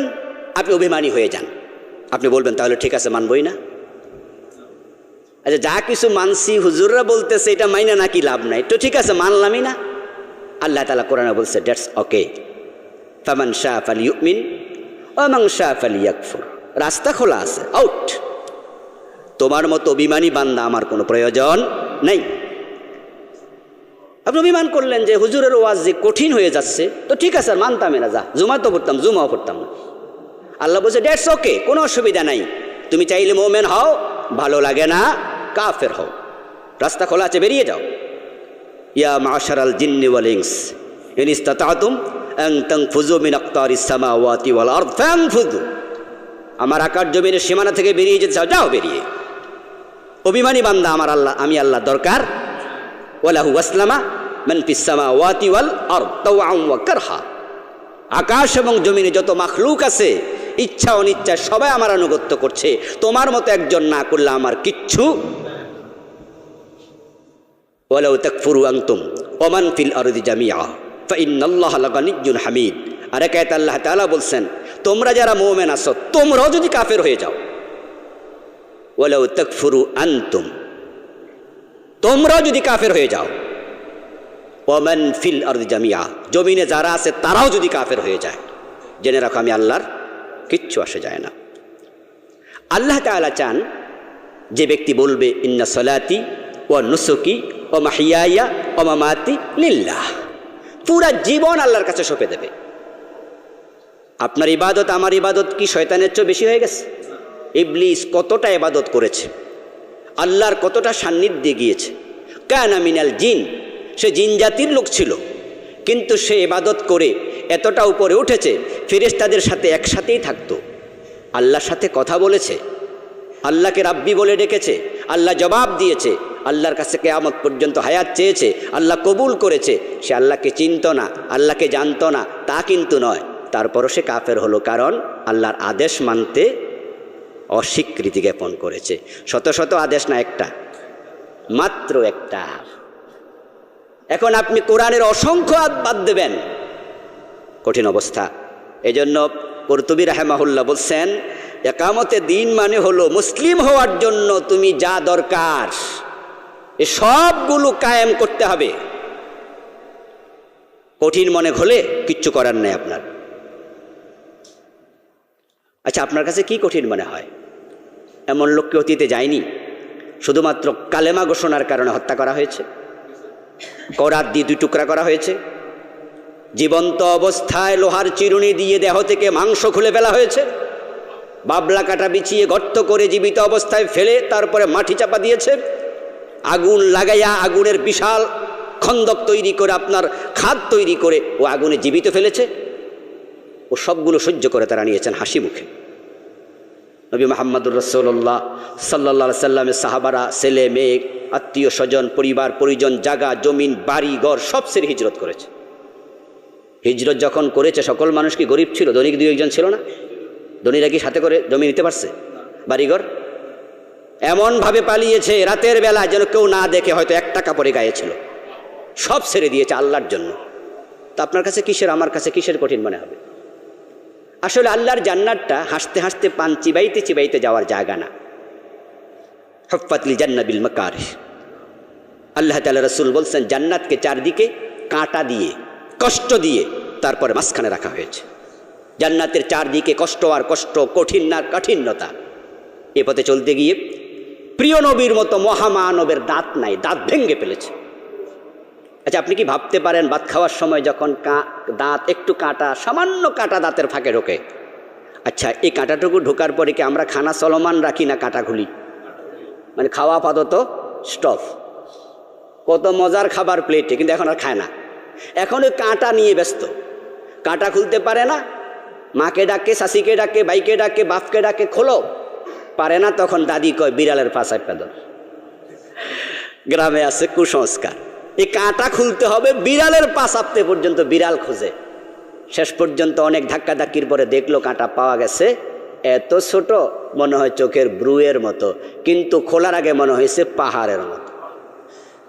এ দাঁতের চিপায় ছোট্ট কাঁটা আপনার খাবার বন্ধ করে দিয়েছিল, আর ওই কাঁচা দাঁত ভাঙলে অবস্থা কি হবে? প্রিয় নবীর তাই তো হয়েছিল। হিজরত করেছেন তিনি নিজেও, কত কষ্ট তিনি করেছেন। একামতে দিনের পথে চলতে গিয়ে এ সব কিছু হাসি মুখে বরণ করে নিয়ে যদি তুমি চলতে পারো তাহলে জান্নাত সামনে। আল্লামা তাবারি রাহিমাহুল্লাহ বলেছেন, ই'মালু বিহি মা শারা'a লাকুম ওয়া ফারাদাহ। আন আকিমুদ্দিন মানে হচ্ছে তুমি দিন আমল করো। দিন মানে ইসলাম, ওইদিকে মাথা রাখবেন সবসময়, দিন মানে ইসলাম। এখন ইউটিউবের কারণে আমরা অনেক আলেমদের কথা শুনি, মরণকালে ঢোলবাসি বাজাইও ও দরবারি বাইও, কালেমা কালামো বাই, কোনো কিছু আর। ইউটিউবের কল্যাণে আমরা কত কিছু শুনি, যেখানে আমরা অলওয়েজ দোয়া করি ওয়াজআল আখিরা কালামিনা ইনদাল মাউতি লা ইলাহা। আমরা সবাই বলি আল্লাহ আমার শেষ কথা যেন আল্লাহ তোমার কালেমা হয়। আর হুজুর ওয়াজ করতেছে কালেমা কালামো বাই, কোনো কিছুই দরকার নাই। তো আমরা কত রকমের ওয়াজ আজকে শুনে ফেলছি ইউটিউবের কারণে। ওয়াজ কানে এসেছে, হুজুর ওয়াজ করতেছেন রাষ্ট্র ইসলাম কায়েম করা লাগবে, এটা আবার বললো কেডা? একামতে দিন মানে রাষ্ট্র ইসলাম কায়েম করো, না না ঠিক না এগুলা, বরং একামতে দিন মানে হলো শুধু তাওহীদ কালেমা পড়ো, তাহলে একামতে দিন শেষ। এখন এই জাতীয় ওয়াজ শোনার পরে আমাদের কিছু ভাই কনফিউজ হয়েছে, বলে হুজুর অমুক হুজুর বলতেছে দাম্মাম সেন্টারে বসে সৌদি আরব থেকে একামতে দিন মানে শুধু কালেমা তাওহীদ, অথচ আপনারা বলতেছেন একামতে দিন মানে হচ্ছে পুরা জীবন ইসলাম লাগবে, ব্যক্তি থেকে আন্তর্জাতিক বলয় পর্যন্ত, মানে মানুষ আছে যেখানে ইসলাম যাবে সেখানে। আপনারা বলছেন এটা কোর্টে লাগবে, আপনারা বলছেন এটা সংসদে লাগবে, সচিবালয়ে লাগবে, মন্ত্রণালয়ে লাগবে, ইসলাম সব জায়গায় নিতে হবে। আর এই হুজুর তো আপনার চেয়ে আরও বড় হুজুর, উনি তো মদিনা বিশ্ববিদ্যালয়ে পড়ছে, উনি বলছে একামতে দিন মানে তাওহীদ। তা আপনি বিভ্রান্ত হচ্ছেন।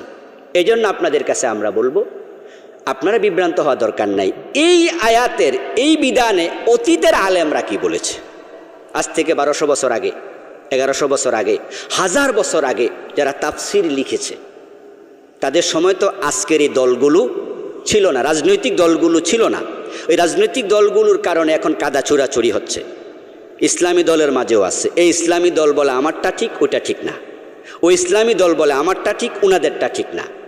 এখন আপনারা বলছেন আসলে কোনটা ঠিক? তা আমি বলবো আপনারা তাফসিরের কিতাব পড়ুন। আজ থেকে 1100 বছর আগে, 1200 বছর আগে, 700 বছর আগে উনারা কি বলছে দেখেন। আল্লামা তাবারি কি বলেন, আনাকিমুদ্দিন মানে হচ্ছে ইসলামের উপরে আমল করো, মা শারা'a লাকুম, যত বিধান আল্লাহ তোমাদের দিয়েছে, ও ফারাদা, যেগুলো ফরজ করছে। কিছু আমল করা ফরজ, কিছু কাজ ছাড়া ফরজ। যেমন মদ পান, এটা কি করবেন না ছাড়বেন? সুদ খাবেন না ছাড়বেন? গোশ খাবেন না ছাড়বেন? মা ফারাদা, যত ফরজ বিধান আল্লাহর আছে একটা ছাড়তে পারবা না। এই যে রমজান মাসটা গেল, আমরা সবাই একটি আয়াত কম বেশি মুখস্থ পারি বা শুনেছি, কুতিবা আলাইকুমুস সিয়াম কামা কুতিবা আলাল লাযিনা মিন ক্বাবলিকুম লাআল্লাকুম তাত্তাকুন। এই যে মুত্তাকি হও, এই মুত্তাকি হওয়া শুরু হবে কোথা থেকে? তাকওয়ার সর্বনিম্ন লেভেল যেটা, তাকওয়ার প্রাইমারি স্কুল যেটা, এটা হচ্ছে এখানে উনি যা বলছেন সেটা হলো আল্লাহ যত হারাম করছে তারকুমা হারামাল্লাহ ওয়া আদাউ মা ইফতারাদা, আল্লাহ যত হারাম করেছেন সব হারাম ছেড়ে দাও, আল্লাহ যত ফরজ করেছেন সব ফরজ আঁকড়াইয়া ধরো, তাহলে তোমার দিন কায়েম শুরু হয়ে গেল। একামতে দিন মানি হারাম করা যাবে না, ফরজ ছাড়া যাবে না। সাফওয়াতুত তাফাসির প্রণেতা বলছেন আকিমুদ্দিন আল হক, দিন আল ইসলাম হুয়া তাওহীদুল্লাহ ওয়া তাআতিহি ওয়াল ঈমানু বি কুতুবিহি ওয়া রুসুলিহি ওয়াল বা'স ওয়াল জাযা। তাহলে তিনিও তাওহীদ বলার পরে আনুগত্যের কথা বলেছেন। আমরা মসজিদে যখন ঢুকি কোন পা দিয়ে ঢুকি? বের হই কোন পা দিয়ে? আচ্ছা, ভিতরে ঢুকে সবাই নামাজ শুরু করছি তাকবীরে তাহরিমা দিয়ে, শেষ করছি সালাম ফিরিয়ে। আল্লাহর আনুগত্য দেখেন কিভাবে আমরা করছি। আমার বাবা যদি ইমামের জায়গায় দাঁড়ায়, আমি তার মুক্তাদি হই। মাগরিবের 2 রাকাত পরে বাবা সালাম ফিরিয়ে দিয়েছে, আমি ছেলে, বাবার আনুগত্য করব, আমিও লোকমা দেব।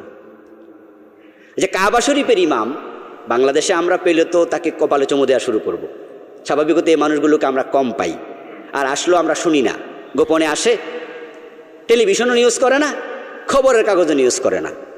কিন্তু যদি ভারত থেকে সিনেমার নায়ক নায়িকা আসে, 5 দিন আগ থেকে আমরা কত খবর শুনি।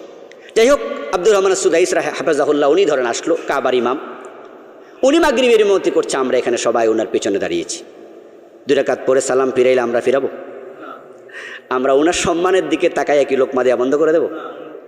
আমরা আল্লাহর এতটা আনুগত্য করি, আমরা বাবাকেও ছাড় দেই না, কাবার ইমামকেও ছাড় দেব না। আমরা সাথে সাথে লোকমা দেব, কারণ তিনি ভুল করেছেন।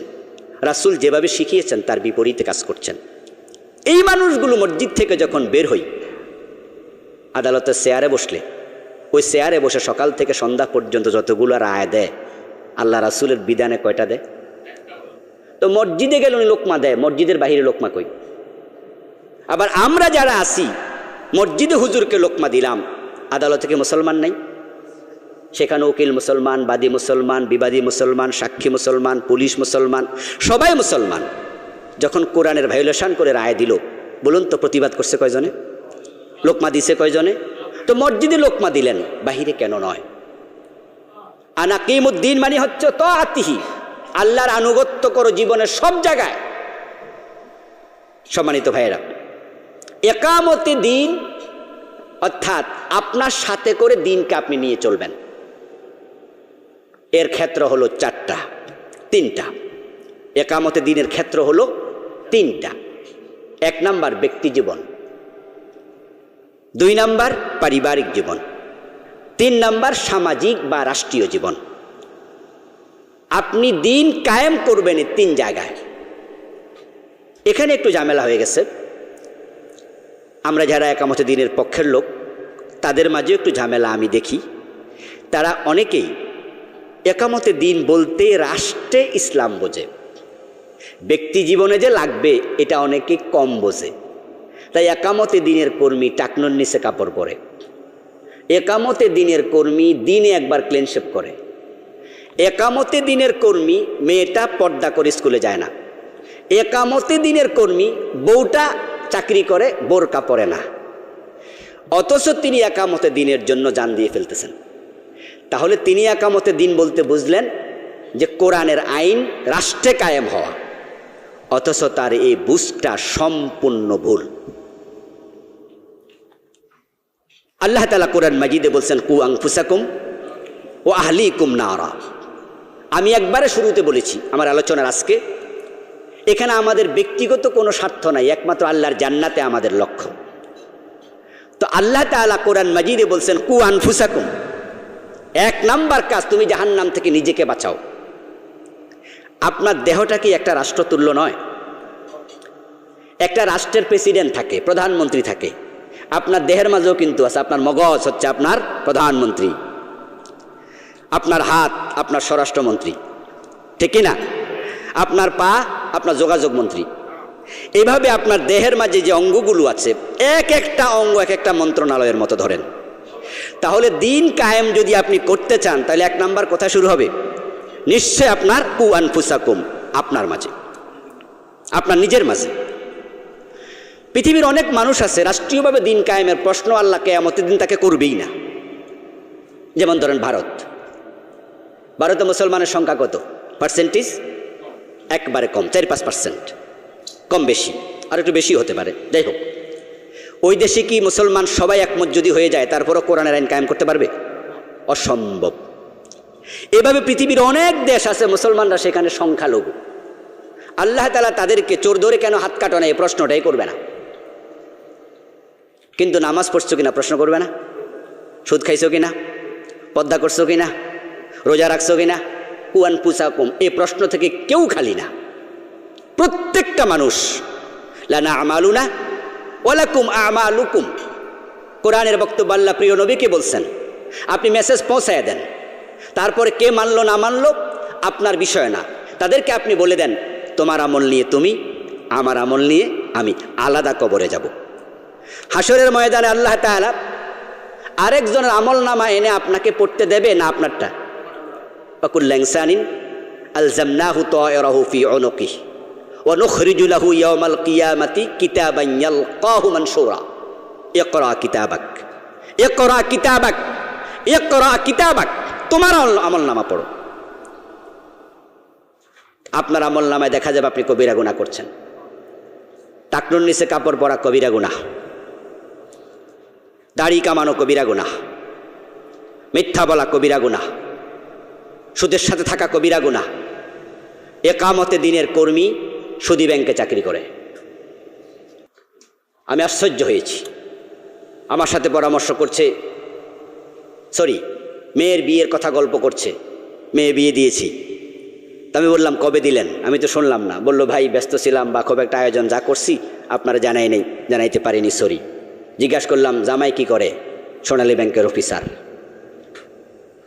যেই লোকটা সুদী ব্যাংকে চাকরি করে একামতে দিনের কর্মী হয়ে তার কাছে মেয়েটা বিয়ে দিলেন কেমনে?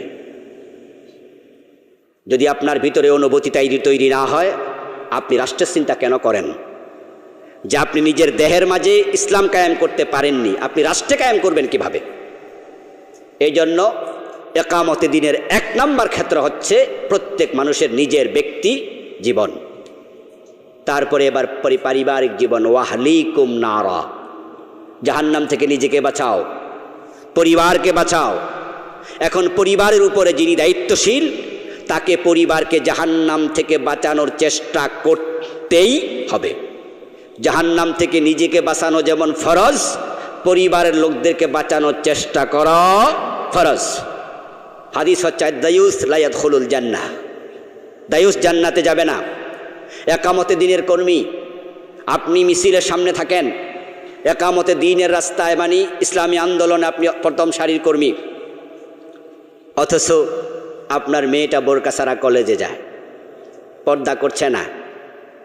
একামতে দিনের কর্মী বউ পর্দা করছে না, তাহলে আপনি দায়ুস হয়ে গেছেন।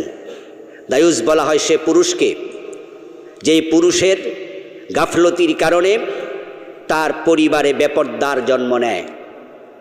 খালাতো ভাই আসে, ফুফাতো ভাই আসে, স্বাস্থ্য ভাই আসে, আর আপনার যুবতী মেয়েটা তাদের সাথে গল্প করছে, আর আপনি একামতে দিনের কর্মী, রাষ্ট্র ইসলাম কায়েম করবেন, পরিবারের খবর কি?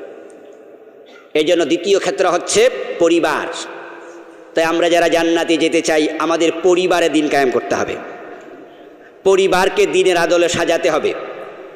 আপনার ইনকামে কোনোভাবে যেন হারামের কোনো সংস্রব না থাকে, বিষয়ে আপনাকে বদ্ধপরিকর হতে হবে। আল্লাহ তাআলা আপনাকে এই বিষয়ে জিজ্ঞাসা করবেন। রাষ্ট্র ইসলাম কায়েম হতেও পারে, নাও হতে পারে। বিশেষ করে বাংলাদেশের কথা আমি বলছি। আমার ধারণা ঈসা আলাইহিস সালাম আসার আগে দেশে ইসলাম কায়েম নাও হতে পারে। অতীত ভবিষ্যৎ পর্যালোচনা করলে আপনারা অনেকে বুঝবেন। বাংলাদেশ এমন একটি জায়গায়, আমাদের ভূখণ্ডটা 3 দিকে ভারতের স্থলভূমি, একদিকে ভারতের জলভূমি। আমরা ভারতের পেটের ভিতরে। এখানে ইসলাম বিদ্বেষী মহল যারা আছে, তারা শুধু আমাদের বিরুদ্ধে এখন কথা বলে। যারা ইসলামের পক্ষশক্তি, ইসলামী নয়, তারা চুপ আছে, আর আমরা পক্ষশক্তি কাজ করছি। কিন্তু যদি আমাদের অবস্থা একটু ভালো হয়, তাহলে এখন যারা বিরোধিতা করছে, বিরোধিতার সংখ্যা আরও বাড়বে। এমনভাবে বাড়বে, তারা সবাই মিলে যদি আমাদেরকে দমন করতে না পারে, প্রয়োজনে দাদাদেরকে টেলিফোনে বলবে। ফাঁসি একজনকে না, ডজন ডজন দিয়ে দেবে। এই দেশে ইসলাম কায়েম হোক, কোনোভাবে তারা চাইবে না। এই অবস্থা চলতে থাকলে আস্তে আস্তে ঈসা নবী আসার সময় হয়ে যেতে পারে। আচ্ছা, তার আগে যদি কায়েম হলো আলহামদুলিল্লাহ, না হলে ঈসা নবী আসলে তো কায়েম হবে। আচ্ছা, ততদিনকে আপনি বাঁচবেন? তাহলে রাষ্ট্র ইসলাম কায়েম যদি না হয়, আল্লাহ আপনারা ধরবেই না। কিন্তু আপনার পরিবারে ইসলাম নাই, আল্লাহ ধরবে না? তো আখেরাতে বাঁচবেন কিভাবে? এই জন্য প্রথম 2 ক্ষেত্রের ব্যাপারে ইম্পর্টেন্সই দেবেন, খুব বেশি গুরুত্ব দেবেন। ব্যক্তি জীবন, পারিবারিক জীবন। আর রাষ্ট্রীয় জীবনের ব্যাপারে বাঁচতে চাইলে আপনাকে কাজ করতে হবে। একামতে দ্বীনের জন্য রাষ্ট্র ইসলাম লাগবেই, এটা 3 নম্বর ক্ষেত্র। কারণ ইসলাম পরিপূর্ণ মানতে হলে রাষ্ট্র ইসলাম না থাকলে এমন কিছু ক্ষেত্র আছে যেখানে ইসলাম মানা যাবে না। যেমন এখন মাদ্রাসার অফিসের মাঝেও প্রধানমন্ত্রীর ছবি এবং বঙ্গবন্ধুর ছবি ঝুলানো আবশ্যক। কামেল মাদ্রাসার অফিসে প্রধানমন্ত্রীর ছবি, বঙ্গবন্ধুর ছবি। প্রিন্সিপাল যদি ঘোষণা দেয় আমি এটা মানি না, চাকরি থাকবে? এখন আমরা হুজুররা সবাই মিলে যদি দোয়া করি আল্লাহ এই ছবিটা তুমি সরাই দাও, আল্লাহ সরাই দেবে? দোয়াও কবুল হবে না, মানি না বলার সুযোগও নেই। তাহলে এটা সরাবেন কিভাবে? এটা সরাতে হলে নিশ্চয়ই ক্ষমতার পরিবর্তন লাগবে। এমন লোকরা আসবে রাষ্ট্রে যেই লোকেরা এসে বলবে না কোনো ছবি ঝুলানোর প্রয়োজন নাই। আচ্ছা, আপনার বাড়িতে চোর প্রবেশ করেছে, ধরে কি হাত কেটে দিতে পারবেন? যদি আপনি কাটেন তাহলে আপনি রাষ্ট্রদ্রোহ মামলা খাবেন। এখন চোর ধরে হাত কাটা এটা অর্ডার আল্লাহর। চোর ধরে হাত কাটা এটা নফল না ফরজ? হ্যাঁ, এটা ফরজ একটি বিধান। এটা দেশের রাষ্ট্রের ফৌজদারি আইনের অন্তর্ভুক্ত। রাসূলুল্লাহ সাল্লাল্লাহু আলাইহি সাল্লাম বলেছিলেন, আমার মেয়ে ফাতেমা যদি চুরি করে আমি ফাতেমার হাতটাও কেটেই দেব, ছাড় দেব না। তাহলে এই বিধানটা আপনি লঙ্ঘন করে চলছেন।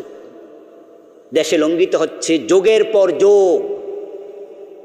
এমন মসজিদও বাংলাদেশে আছে যে মসজিদের ইমাম সাহেবকে নিয়োগের সময় বলা হয় কোনো রাজনৈতিক দলের সাথে সম্পৃক্ত থাকা যাবে না।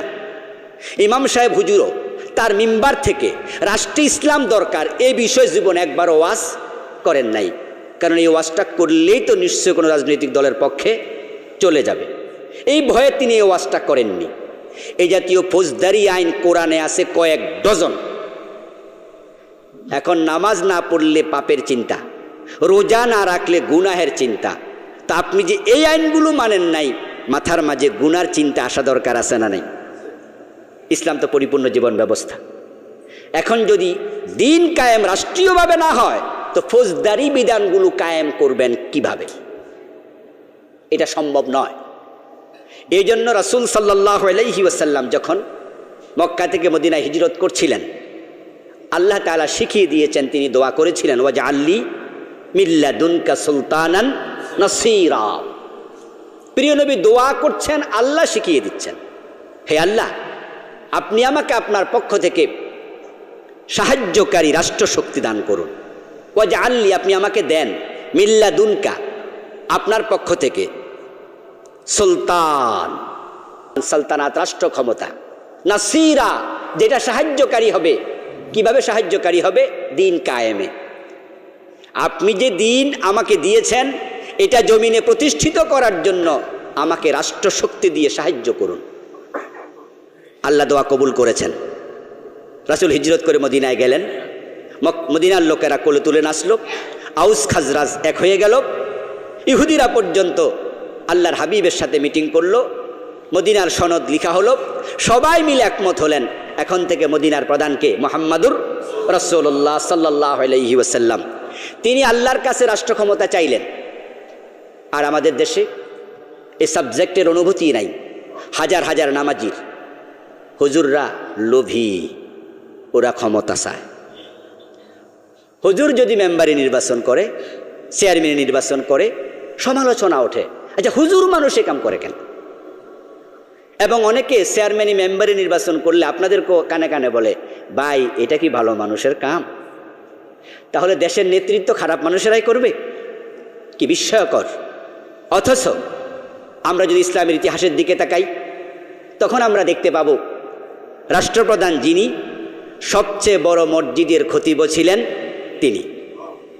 এটা ছিল ইসলাম। ইমামতি দুরকম, ইমামতে কুবরা, ইমামতে সুগরা। আমরা ইমাম মানি নেতা, ইমামতে কুবরা হচ্ছে রাষ্ট্রের নেতা, আর সুগরা হচ্ছে মসজিদের নেতা। এখন দেখেন, যেই থেকে রাষ্ট্র এবং মসজিদকে আলাদা করা হয়েছে মুসলমানের কপাল তখনই পুড়ে গেছে। আমরা পিছনে তাকালে দেখি আবু বকর সিদ্দিক রাদিয়াল্লাহু তাআলা আনহু রাষ্ট্রেরও প্রধান, মসজিদে নববীর ইমাম। হজরত ওমর ফারুক রাদিয়াল্লাহু তাআলা আনহু, হজরত ওসমান, হজরত আলী রাষ্ট্রপ্রধান, মসজিদের ইমাম। প্রিয় নবী থেকে আলী রাদিয়াল্লাহু তাআলা আনহু পর্যন্ত, পরবর্তীতে আমিরে মুআবিয়া, পরবর্তী আরও অনেক দিন পর্যন্ত যিনি রাষ্ট্রপ্রধান ছিলেন, মসজিদের খতিব তিনি ছিলেন, প্রধান মসজিদের। হানাফি মাসলাকের একটি ফতোয়া আছে, জুমার নামাজ ফরজ হওয়ার জন্য যে সকল শর্ত আছে, একটা হলো ওই মসজিদের খতিব হবেন রাষ্ট্রপ্রধান অথবা তার প্রতিনিধি। ইমাম রাষ্ট্রের প্রধান হবেন, কিন্তু এখন রাষ্ট্রের সাথে আলেমদের সম্পর্ক দূরে, এটাকে আলাদা করে দিতে হবে। এই জন্য আল্লাহর হাবিব যে দোয়া করছেন ক্ষমতা চাই, ওই ক্ষমতা চাওয়া এখন অপরাধ হয়ে গেছে। অথচ কোরআন মাজিদের দোয়ার আলোকে আমাদেরকে বোঝানো হচ্ছে এই দোয়াটা আমাদেরও করতে হবে, তবে কোনো ব্যক্তিকে ক্ষমতা নেয়ার জন্য নয়, কোনো বিশেষ দলকে ক্ষমতা নেয়ার জন্য নয়, এটা হবে আল্লাহর কোরআনকে ক্ষমতা নেয়ার জন্য। অর্থাৎ কোরআনকে ভালোবাসে, কোরআনের আইন ফলো করবে এমন ব্যক্তিকে সেখানে নিতে হবে। তাহলে ওই লোকগুলো আল্লাহর জমিনে কোরআনের বিধান কায়েমের জন্য তারা চেষ্টা করবে। আল্লাহর হাবিব সাল্লাল্লাহু আলাইহি ওয়াসাল্লাম থেকে আরেকটি হাদিস, কেউ হাদিসটিকে মাওকুফও বলেছেন, হযরত ওসমানের কথা বলছেন, কেউ হযরত ওমরের কথা বলেছেন। হাদিসটি হচ্ছে, ইন্নাল্লাহা লা ইয়াজাউ বিস সুলতান মা লা ইয়াজাউ বিল কোরআন। একামতে দিনের জন্য রাষ্ট্রে ইসলাম লাগবে কতটা ইম্পর্টেন্ট, যে নিশ্চয়ই আল্লাহ তাআলা ক্ষমতার মাধ্যমে এমন কিছু অনাচারকে তিনি বাধা দেন, দূর করেন, যেটা কোরআন দিয়েও হয় না। আবার বলছি, নিশ্চয় আল্লাহ তাআলা ক্ষমতার মাধ্যমে এমন কিছু অপরাধকে, অনাচারকে তিনি সরাইয়া দেন, যা কোরআন দিয়েও হয় না। এবার আপনাদের থেকে আমি কথা চাই, বাংলাদেশে কোরআন আছে না নাই? সুদ, কোরআন সুদ সরায়নি। বাংলাদেশে কোরআন আছে না নাই? জেনা ব্যভিচার, কোরআন জেনা ব্যভিচার দূর করেনি। এখন এবার বলুন তো, কোরআন যদি ক্ষমতায় যেত, সুদ কি থাকতো? তাহলে ওয়াজ করলে চুরি বন্ধ হবে না? এখন তো আমরা সকলে মনে করছি যে ওয়াজ করছি, হুজুররা নামাজের ওয়াজ করো, রোজার ওয়াজ করো, চুরির বিরুদ্ধে ওয়াজ করো, সুদের বিরুদ্ধে ওয়াজ করো। ওয়াজ করলে যে যায় না, সবচেয়ে বড় প্রমাণ মসজিদের ফজরের নামাজ। বাংলাদেশে নামাজের মতো এত ওয়াজ আর কোনো সাবজেক্টে হয় না। নামাজ পড়ো, নামাজ পড়ো, নামাজ পড়ো, নামাজ পড়ো। তাবলিগ জামাতের ভাইয়েরা তো আসরের পরে মসজিদ থেকে দল বেঁধে বের হয়। কি ওয়াজ করার জন্য বের হয়? মসজিদে আসেন ভাই, সামনে পাবে ধরবে, গোল হইয়া ধরবে, সুপার গ্লু দিয়ে ধরবে, পলানোর জায়গা নেই। যে পর্যন্ত না বলবে রাজি, এ পর্যন্ত ছাড়ে না। আলহামদুলিল্লাহ, দাওয়াত ভালো, আপনারাও দিবেন। শুধু ওনারা দিবে কেন, মাঝে মাঝে ওনাদের সাথে গাছতে যাবেন, কারণ পাবলিকের কাছে নামাজের দাওয়াত দেওয়ার দায়িত্ব আমাদেরও আছে না নাই? তো পাবলিককে দিয়ে এটা ছেড়ে দিলে হবে না, তারাও আমাদের কাজ করবে। আবার আমরা যখন অন্যায়ের বিরুদ্ধে মিছিলে যাব, তারাও মিছিলে যোগ দেবে, সমন্বয় লাগবে। এখন নামাজের এত ওয়াজ হলো, ফজরের সালাম ফিরিয়া দেখবেন মসজিদে মুসল্লি কত। শহরে তো আলহামদুলিল্লাহ এক এক বাড়িতেই 200-300 লোক থাকে, তারপরে 2-4 কাতার হয়। কিন্তু গ্রামে এমন মসজিদও আছে আধা কাতারও, এমন মসজিদ আছে ইমাম আর মুয়াজ্জিন ছাড়া একজন লোক নাই, এমন মসজিদও আছে আজান হয় না। এই গত কয়েকদিন আগে একজন আমাকে প্রশ্ন করেছেন, হুজুর জুমা মসজিদে আজান হয় না, এলাকাবাসীর গুনাহ হবে কিনা? আমি প্রথমে বললাম ইন্না লিল্লাহ, আজান হয় না, এই শব্দ শুনেই তো আমি কাঁপিয়ে উঠলাম। জুমা মসজিদে আজান দেওয়ার লোক নাই, ওয়াজ কই গেল? আর যদি রাষ্ট্রে দিন কায়েম হতো, আল্লাহ তাআলা সূরাতুল হাজে বলছেন, আল্লাযীনা ইম্মাক্কান্নাহুম ফিল আরদ আকামুস সালাহ ওয়া আতাউজ যাকাহ ওয়া আমারু বিল মা'রুফ ওয়া নাহাউ আনিল মুনকার। রাষ্ট্র যখন ক্ষমতা পেয়ে যাবে, মুসলমানেরা 4টি কাজ করতেই হবে, এটা আল্লাহর অর্ডার। মুসলিম রাষ্ট্রপ্রধান 1 নাম্বার কাজ যেটা, সেটা হচ্ছে নামাজ কায়েম করবে। কায়েম মানি প্রতিষ্ঠিত করবে। ওই যে শুরুতে বলেছি, শুয়ে আছে লাঠি, এটাকে দাঁড় করাইয়া দেবে।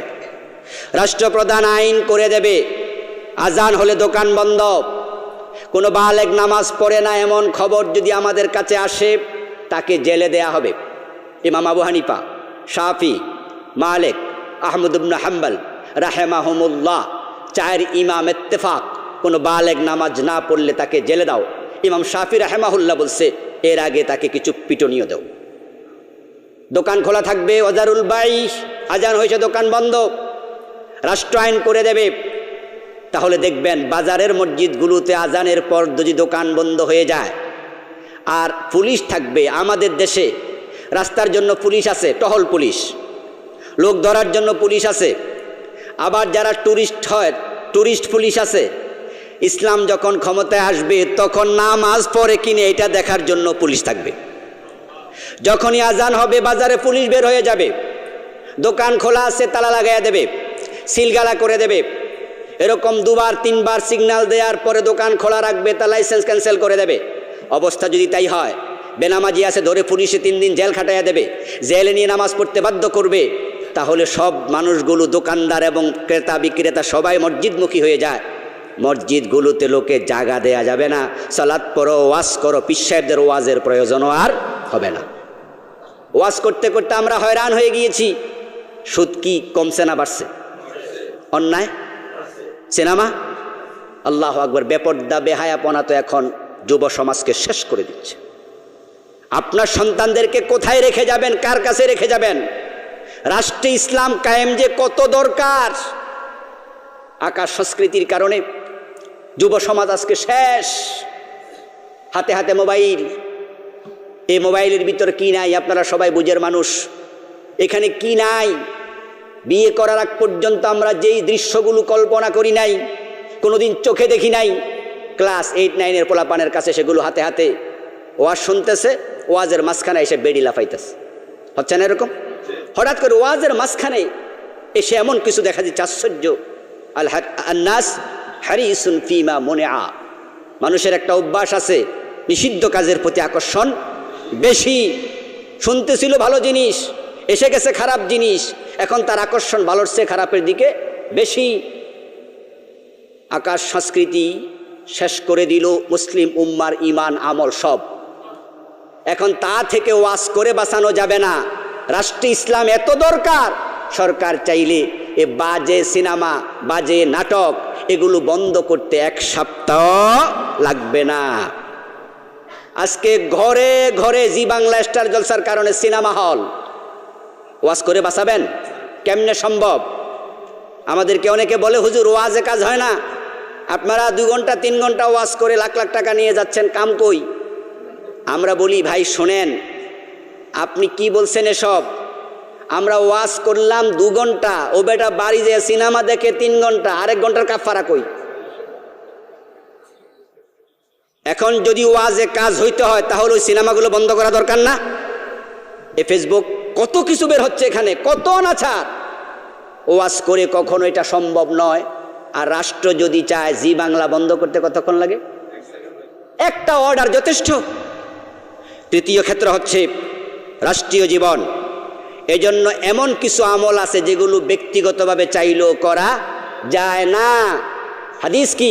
মান নাযারা ইলা মাহাসিন ইমরাতিন আজনবিয়্যাতিন আন শাহওয়াতিন সুব্বা ফি আইনাইহিল আনুক ইয়াউমাল কিয়ামা, যে ব্যক্তি পরনারীর দিকে খারাপ নজরে তাকাবে তার 2 চোখের মাঝে কিয়ামতের দিন সীসা গলায়া দেয়া হবে। নাউযুবিল্লাহি মিন যালিক। অথচ আপনার স্ত্রী পর্দা করে, আপনার বোন পর্দা করে, আপনার মা পর্দা করে, আপনার মেয়ে পর্দা করে, আপনি পর্দা করেন, আপনার ঘরে টেলিভিশনটা পর্যন্ত নাই, আপনার ঘরে ফেসবুক চালানো হয় না, অর্থাৎ কোনো রকমের বেপর্দা ঘটে না। আপনি এমন পরিবারের ভালো মানুষ, কিন্তু রাস্তায় বের হলে কী অবস্থা? রাস্তায় বের হলে কী অবস্থা? আমি আজকেও ঘর থেকে বের হয়ে সামনে আসছি, সামনে গিয়ে একটা মেয়ে দেখলাম, চোখটা একটু ফিরাইলাম, সামনে আসতেছে, আর চোখ পুরা পড়েনি, ফিরাইলাম, ফিরাই দেখে এখানে আরেকজন, এখন যাবো কই? আজকের কথা বলছি। তাহলে মাওলানা যুক্তিবাদীরা হাফেজাহুল্লাহ উনি এখনো বেঁচে আছেন, মাওলানা হাবিবুর রহমান যুক্তিবাদী, ওয়াজ শুনছেন তো ওনারা অনেক। উনি বলছিলেন বেপর্দার অবস্থা বলতে গিয়ে যে যদি সামনের দিকে তাকাই নারী দেখা যায়, নিচে তাকালে গাড়ি চাপা দেবে, ডানে তাকালে আরেকজন, বামে তাকালে আরেকজন, পিছনে তো আর তাকাইয়া চলা যায় না, একটু উপরে তাকাইছি দেখি ছাদে আরেকজন। এটাই হচ্ছে বাস্তবতা। মানে বাহিরে গেলে পর্দা করা 100% কারো পক্ষে সম্ভব হয়ে ওঠে না। চোখ যদি চলে যায়, চোখ কারো কথা শোনে না, অন্তরে তার প্রতিক্রিয়া তৈরি হয়, শয়তান করে দেয়, বাঁচতে চাইলেও বাঁচা যায় না। কত বেপরদানের রাস্তায় হাঁটছে, ওড়নাটা পর্যন্ত গায়ে দেয় না, যুবতীরা বের হচ্ছে, আপনার সন্তানকে কার কাছে রেখে যাবেন? আচ্ছা, আমরা ওয়াজ করলে কি পর্দা দেশে কায়েম হবে? কারো ওয়াজ কে শোনে? যে রাষ্ট্র যদি চাইতো, রাষ্ট্র চাইলে আফগানিস্তান, মাশা আল্লাহ, আল্লাহ তুমি এই খেলাফতকে দীর্ঘস্থায়ী করে দাও, বলেন আমিন। আজকে ওদেরকে শেষ করার জন্য পায়তারা করছে, রাষ্ট্রীয়ভাবে তাদেরকে সাহায্য বন্ধ করে দিচ্ছে আমেরিকা। আপনারা দেখতে পেয়েছেন ইতিমধ্যে টেলিভিশনে খবর পড়তে, যে মেয়েরা আসতেছে সে মেয়েরাও কি করে? নেকাব পড়ছে। যদি রাষ্ট্র চায় একটা রাষ্ট্রে পর্দা কায়েম করতে 1 সপ্তাহ বেশি লাগে না। আপনার ঘরে পর্দা আছে, বাহিরে পর্দা তৈরি হয়ে যাবে, তাহলে জান্নাতে যাওয়া সহজ হয়ে যাবে। আর না হয় হাজি গাজী মৌলবী হুজুর পীর সাহেব যা আছে চোখের কারণে বিপদে পড়ে যাবে। তো আমরা যারা একামতে দিনের কথা বলি, ব্যক্তি জীবনে, পারিবারিক জীবনে, রাষ্ট্রীয় জীবনে আমরা জান্নাতের পথকে সুগম করতে কথা বলি, আমরা ব্যক্তিগতভাবে ক্ষমতায় গিয়া গম চুরি করার জন্য? সম্মানিত ভাইয়েরা, এই জন্য এই ক্ষেত্রে কথা মাথায় রাখতে হবে। এখন একামতে দিনের পথ থেকে যারা সরে গেছে, এ সরে যাওয়া মানুষের সংখ্যাই বাংলাদেশে খুব বেশি, যার কারণে এই দেশে মুসলিম আছে, ইসলাম নাই। এই বিষয়ে আমরা আলেমরা এখন একমত হতে পারি নাই। আসলে দিন কায়েম বাংলাদেশের মতো রাষ্ট্রে করা কোনো ব্যাপারই না। এই দেশে তো মুসলমানের কাছে গিয়ে আমি কোরআনের কথা বলা দরকারই ছিল না, কারণ সে তো কোরআন বিশ্বাসই করে। ঝামেলা হয়ে গেছে কোরআন মানা নিয়ে, আর আলেমদের বক্তৃতা দ্বিধা বিভক্ত। তাই কিছু হুজুর আলোচনা করছেন পুরা জীবনে 40টি বছর শুধু জিকির ছাড়া কোনো ওয়াজই নেই। মাহফিল যদি 100টা করে 100 জায়গায় তালিম, জিকিরের তালিম দিচ্ছে। আরেকজন আরেকটু, আরেকজন আরেকটু, কেউ 6 উসুল, কেউ 2 উসুল, কেউ 3 উসুল, কেউ জিকির। পূর্ণাঙ্গ ইসলামের আলোচনা খুব কমে গেছে। যদি আজকে এদেশের সব আলেমরা পূর্ণাঙ্গ জীবন ইসলাম লাগবে, একামতে দিন, ব্যক্তি থেকে রাষ্ট্র, আসুন সবাই মেনে চলি, এই কথা বলতো, আলেমরা এক হলে এদেশে ইসলাম কায়েম হতে 6 মাসও লাগবে না। কারণ এদেশের মানুষ এখনও আলেমদের সাথে আছে। আপনি অবাক হবেন, আচ্ছা আমাদের দেশে সরমনাই পীর সাহেব, উনার মাহফিলে লাখ লাখ হুজুর আছে না? সরসিনার মাহফিলে, তাবলিগ জামাতের ইস্তেমায়, এবং আপনি ভাগ করে দেন, সরমনার সাথে মানুষগুলোকে আলাদা করেন, দেখবেন লাখ লাখ, সরসিনার সাথে লাখ লাখ, তাবলিগের সাথে লক্ষ লক্ষ, নেজাম ইসলামের সাথে লক্ষ লক্ষ, জামাত ইসলামের সাথে লক্ষ লক্ষ। এইভাবে আলেম ওলামাদের সাথে যদি আলাদা লোক দিতে থাকেন, নাস্তিকদের সাথে কয়জন পাবেন? এ তুরিনা ফরুজ আর এ পাগলা মানিক, ওদের সাথে এদেশে ওরা মেম্বারই নির্বাচন করলেও তো পাস করবে না, লোক নাই। সব আলেমদের সাথে, এরপর ইসলাম কেন নাই? সবাই তো আলেমদের সাথে আছে, ইসলাম নাই কেন? ইসলাম না থাকার কারণ একামতে দিনের ব্যাপারে ওই আলেমরা এখন একমত হয় নাই। ফুটবল খেলতে 11 জন নামে, প্রতি গ্রুপে 11 জন প্লেয়ার, মোট 22 জন। আচ্ছা 11 জন কি 11 দিকে বল মারে না একদিকে? হ্যাঁ, লক্ষ্য একটাকে নির্ধারণ করতে হবে। আল্লাহ তাআলা প্রিয় নবী মুহাম্মদুর রাসূলুল্লাহ সাল্লাল্লাহু আলাইহি সাল্লামকে দুনিয়া পাঠাইছেন কেন? হুয়াল্লাযী আরসালা রাসূলাহু বিল হুদা ওয়া দীনিল হাক্কি লিইয়ুযহিরাহু আলাদ দীনি কুল্লি, সকল দিনের উপরে ইসলামকে বিজয় করবে, দিন কায়েম করবে, এটাই নবীর লক্ষ্য।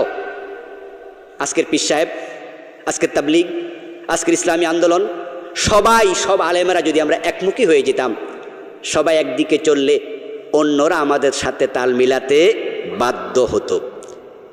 এজন্য আমরা এখন কি করব? আমরা জানি না কবে দিন কায়েম হবে, তবে আমরা আশাবাদী। হযরত ঈসা আলাইহিস সালাম আসলে তামাম পৃথিবীতে কায়েম হবে, তাতে সন্দেহ নাই, বাংলাদেশও হবে। যে প্রাসাদটা দাঁড়াবে মাথা উঁচু করে, হতে পারে সেটার ফাউন্ডেশনের কাজ আমরা শুরু করেছি। আমরা ওই প্রাসাদের শ্রমিক, আমরা একটা ঈদ দিয়ে সহযোগিতা করছি, আমরা এর সাথে আছি। আর যদি আমাদের জীবদ্দশায় নবী ঈসা আলাইহিস সালাম এসে যান, ইমাম মাহদী এসে যান, আহ্বান করলে আমরা সবাই একসাথে তার সাথে যোগ দিয়ে দেবো ইনশাআল্লাহ। আমরা প্রস্তুত হয়ে বসে আছি। অনেকে আছে মেসেজ পাবে, প্রস্তুতি নেবে আস্তে ধীরে, তখন পীর সাহেবরা যে জিজ্ঞাসা করবো হুজুর জামুনি, আমরা জিজ্ঞাসা করব না, আমরা দৌড় মারব। এই কাজ করতে করতে এক পর্যায়ে হঠাৎ মৃত্যু আসবে, দিন কায়েম হলো না। আল্লাহ তাআলা আপনাকে যা যা দেবেন পরিপূর্ণ, এটা কোরআনে আল্লাহর ওয়াদা। হাল আদুল্লুকুম আলা তিজারা, এমন ব্যবসা কি শিখাবো? তুনজিকুম মিন আযাবিন আলিম, যে ব্যবসা তোমাদেরকে জাহান্নাম থেকে মুক্তি দেবে। তুমিনুনা বিল্লাহি ওয়া রাসূলি, আল্লাহ এবং রাসূলের উপর ঈমান আনো। ওয়া তুজাহিদুনা ফি সাবিলিল্লাহি বিআমওয়ালিকুম ওয়া আনফুসিকুম, আল্লাহর জমিনে আল্লাহর দ্বীন কায়েমের জন্য তোমাদের জানমাল দিয়ে লড়াই করো। এরপরে কি আছে? এটাই তোমাদের জন্য কল্যাণকর, যদি তোমরা বুঝতে পারতে। তাহলে আল্লাহ বলছে কল্যাণকর। এখন কি কল্যাণ? ইয়াগফির লাকুম যুনুবাকুম, আল্লাহ তোমাদের গুনাহগুলো ক্ষমা করে দেবেন। ওয়া ইউদখিলকুম জান্নাত, তোমাদেরকে জান্নাতে প্রবেশ করাবেন। যালিকাল ফাউজুল আযীম, এটাই বড় পুরস্কার, মহা পুরস্কার। পুরস্কার কিন্তু শেষ। তাহলে আমরা যারা জান মাল দিয়ে দ্বীন কায়েমের কাজ করছি, আমাদের পুরস্কার হলো জান্নাত, আর আল্লাহ পুরস্কার দিয়ে দিলেন। এখন আপনার টেনশন কি? আপনার টেনশন হলো দ্বীন তো কায়েম হলো না। আল্লাহ তাআলা তাই বলছেন, ওয়া উখরা তুহিব্বুনাহা নাসরুম মিনাল্লাহি ওয়া ফাতহুন করিব। আরেকটা আসে, এটা সিরিয়ালে কিন্তু নাই। পুরস্কারের সিরিয়াল দুটা, ইয়াগফির লাকুম যুনুবাকুম ওয়া ইউদখিলকুম জান্নাত। তিনি তোমাদের গুনাহ ক্ষমা করে দেবেন, তোমাদেরকে জান্নাত দেবেন। আর এটা যদি চাও ঈমান আনো রাসূলের উপরে, আল্লাহর উপরে, এবং তোমরা জানমাল দিয়ে জিহাদ করো, আমি এই দুটো পুরস্কার দেব, ক্ষমাও করে দেব, জান্নাতও দিয়ে দেব। আরেকটা আছে তুহিব্বুনাহা, এটা তোমরা পছন্দ করো। আল্লাহ ইউহিব্বুহা বলেননি যে আমি পছন্দ করি। নাসরুম মিনাল্লাহি ওয়া ফাতহুন করিব, আল্লাহর পক্ষ থেকে সাহায্য এবং বিজয়, এটা তোমরা পছন্দ করো। আমাদের পছন্দ সবসময় বাস্তবায়িত হতে নাও পারে, কিন্তু আল্লাহর পছন্দ অবশ্যই বাস্তবায়িত হয়। এই জন্য বিজয় কখনো আসে, কখনো বিজয় আসে না। এটা আমাদের পছন্দের ব্যাপার। আল্লাহ বলে আমার পছন্দ হলো ক্ষমা আর জান্নাত দেয়া। এখন আমরা তো জান্নাতই চাই, আমরা জান্নাত চাই। এই জমিনে দিন বিজয় হোক না হোক এদিকে দেখানো দরকার নাই। অনেক ভাইয়েরা আছে কিয়ামতের দিনের পক্ষে ছিল, আগে খুব শক্তিশালীভাবে ভূমিকা রাখতো, দেশের অবস্থা খারাপ দেখা কয় বুঝছি এ কামার হবে না। বরং আমাদের কাছে এসেও কেউ কেউ বলো, হুজুর এও আজ আগের মতো আর করেন না, এখন অন্য ওয়াজ করেন। বলি কারণ কি? কারণ কি?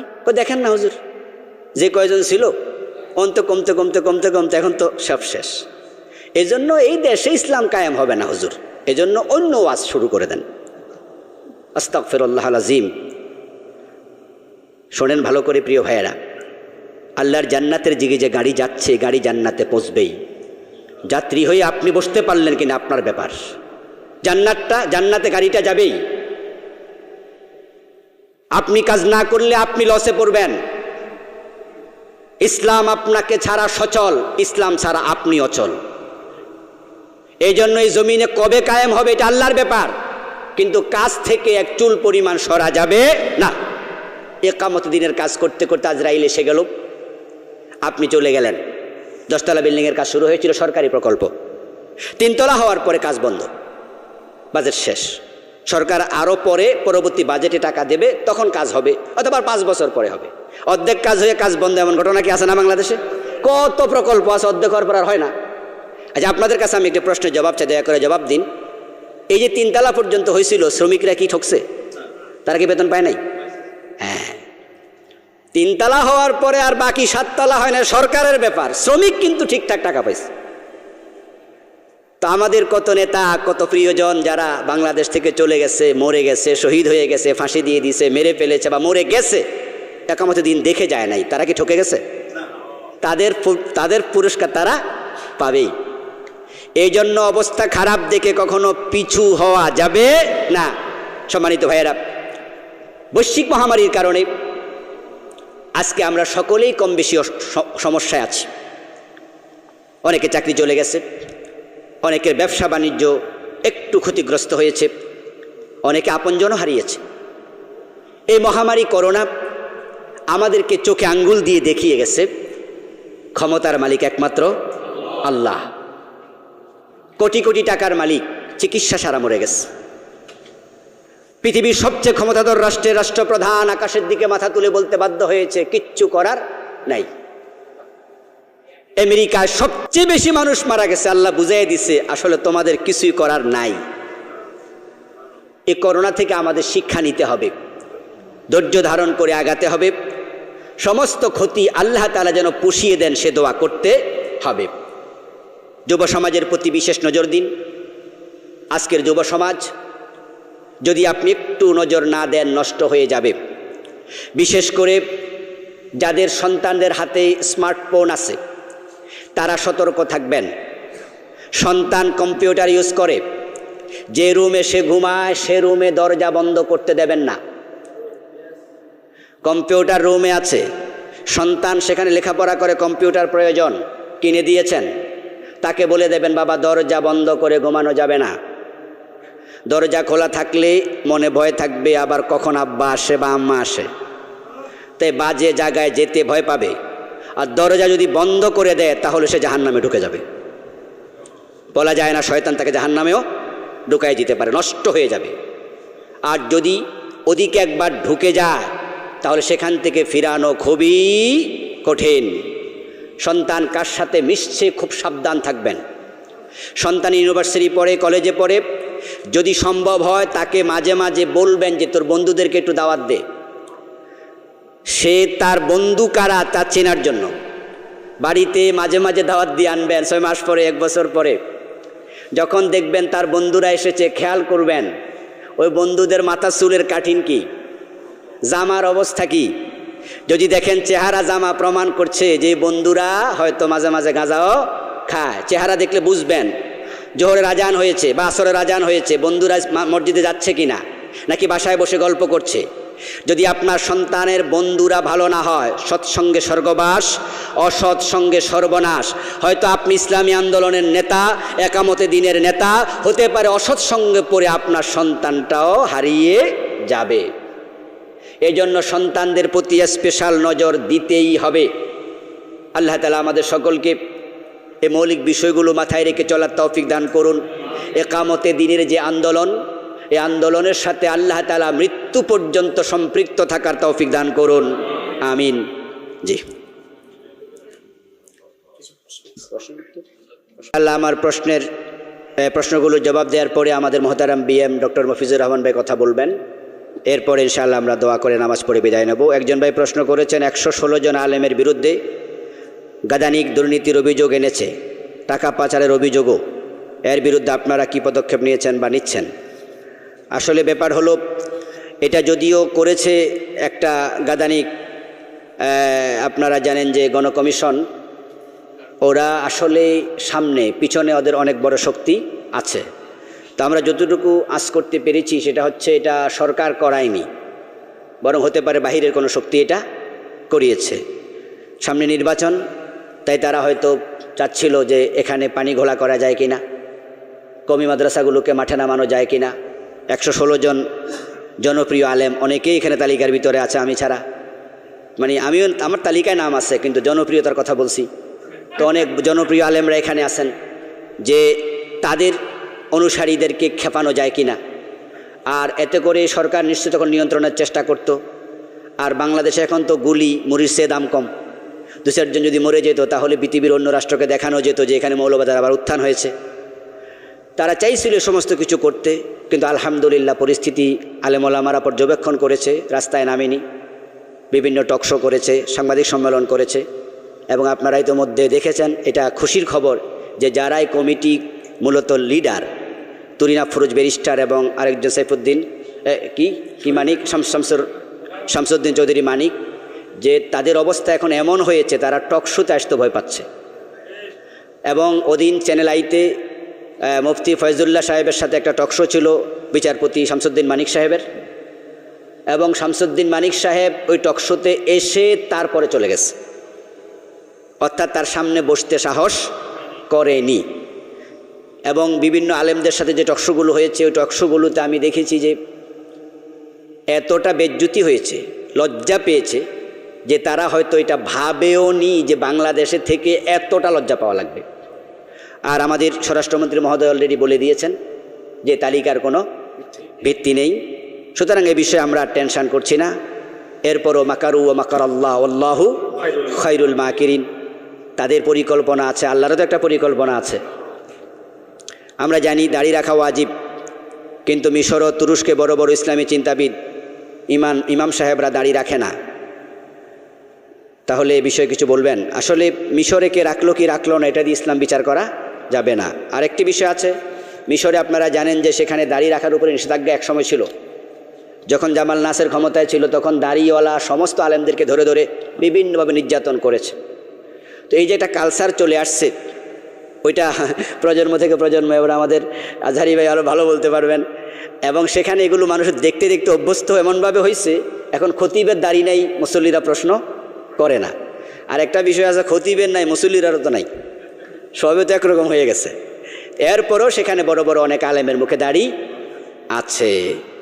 তবে শরীয়তের বিধান মানতে হবে। মিশরে কে মানলো, সৌদি আরবে কে মানলো, সেটা দেখার দরকার নাই। ইকামতে দিন বা জিহাদের কথা অথবা জালিম শাসকের বিরুদ্ধে কথা বলতে গেলে অনেকে খারিজি ট্যাগ দেয়। তাহলে আফগানিস্তান তালেবান ভাইয়েরা জালিমের বিরুদ্ধে সংগ্রাম করে আজকে ইসলামী রাষ্ট্র প্রতিষ্ঠা করেছে, তারাও কি খারিজি? আসলে ব্যাপার হয়েছে কি, খারিজি কাকে বলা হয়? খারিজি বলা হয় যারা সরকারের বিরুদ্ধে অস্ত্র হাতে নিয়ে বিদ্রোহ করে। যেমন হজরত ওসমান রাদিয়াল্লাহু তাআলা আনহুর বিরুদ্ধে একদল লোক কী করেছিল? বিদ্রোহ করেছিল, খারিজি। এখন আমরা কি বিদ্রোহ করি না দিন কায়েমের চেষ্টা করি? আমাদের দেশে বা তালেবানরা, আপনি বলেন যে এরপরে যারা যুদ্ধ করছে ক্ষমতায় আসছে, বিভিন্ন দেশে আছে ইসলামী, যেমন মিশরে এখন ক্ষমতায় আসছিল, মিশরে কি এরকম মানুষ কেটে লাইছে রাস্তায় নেমা? আমরা কি করি এগুলো? তো কেমনে খারিজি হলাম? কিভাবে আমরা খারিজি হলাম? এগুলো হচ্ছে আসলে যারা একামতে দিনের বিপক্ষে, তারা যখন কোনো অয়ে খুঁজে না পায় তখন তারা আমাদেরকে পিছানোর জন্য এই জাতীয় কথা বলছে। ওদের কথা বিভ্রান্ত হওয়ার কোনো সুযোগ নেই। আমরা নিশ্চয়ই নিয়মতান্ত্রিক পন্থায় জনমানুষের সাপোর্ট নিয়ে ইসলাম বিজয় করতে চাই। আমরা বাংলা ভাইয়ের মতো, শায়েখ আব্দুর রহমানের মতো কি যেতে চাই নাকি? না, মোটেও না। এটা ইসলামে অনুমতিও নাই। নিরীহ মানুষ হত্যা করার কোনো সুযোগ নাই। এই জন্য খারিজিদের চরিত্র আমাদের মাঝে নাই। যদি কেউ বলে এটা তাদের কথা। নামাজে সাজদা অবস্থায় যে দোয়া পড়া হয়, এই দোয়াগুলো আমরা কোন সময় পড়ব? আপনি তাসবিহ পড়ার পরে তারপরে আপনি আবার নামাজের নফল নামাজে যত মনে চায় দোয়া করতে থাকুন। ফরজ নামাজে ইমামতি যারা করবেন তারা ফরজ নামাজে গিয়ে দোয়া করবেন না। পিছনে অসুস্থ মানুষ থাকতে পারে, জুল হাজা থাকতে পারে, কোনো মানুষ চলে যাবে এক জায়গায়, আর আপনি তাসবিহ পড়ার পরও দোয়া করতে থাকলেন, এগুলো করবেন না। নফল নামাজে এগুলো করবেন। কি কি দোয়া নামাজে সেজদা অবস্থায় পড়া যায়? রাসূলুল্লাহ সাল্লাল্লাহু আলাইহি ওয়াসাল্লাম পড়তেন। অনেক দোয়াই করা যাবে, যা মনে চায় আপনি যে কোনো দোয়া, বৈধ দোয়া নামাজে সেজদায় করতে পারেন, কোনো অসুবিধা নেই। নিজের পরিবারের মা বোনদের পর্দার ব্যাপারে বলা কি ইকামতে দিনের অংশ? নিশ্চয়ই, নিশ্চয়ই ইকামতে দিনের অবশ্যই অংশ। এটা আপনার নামাজ পড়া, এটা ইকামতে দিন। রোজা রাখা ইকামতে দিন। ব্যক্তি জীবন, পারিবারিক জীবন, রাষ্ট্রীয় জীবন আলাদা করা যাবে না, সবটা মিলেই কি ইকামতে দিন।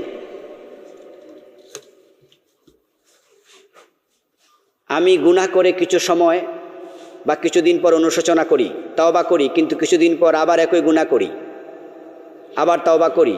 এই ঘটনা বারবার হচ্ছে। ফিরে আসার উপায় কি জানতে চাই? জি ভাই, গুনাহ হলে তওবা করবেন, গুনাহ হলে তওবা করবেন, ইস্তেগফার করবেন। তবে আপনি একবার তওবা করার পরে ওই গুনাহ আরেকবার হচ্ছে, তাহলে বুঝতে হবে আগের তওবাটা শক্তিশালী তওবা নয়। তওবা শব্দের অর্থ হলো ফিরে আসা। তো আপনি আবার করছেন, তাহলে ফিরে আইসেননি, তওবা হয়নি। এই জন্য ভালো করে করুন। আরেকবার হয়ে গেছে তো এবার ভালো করে করেন যে আর করবো না।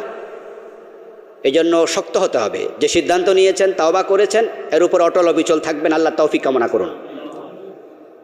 বাংলাদেশে যেভাবে সুদের চর্চা আছে, তাকে একামতে দিনের শখ পথ থেকে, একামতে দিনের পথ থেকে সরে গিয়ে জান্নাত পাওয়া আকাঙ্ক্ষা নয় কি?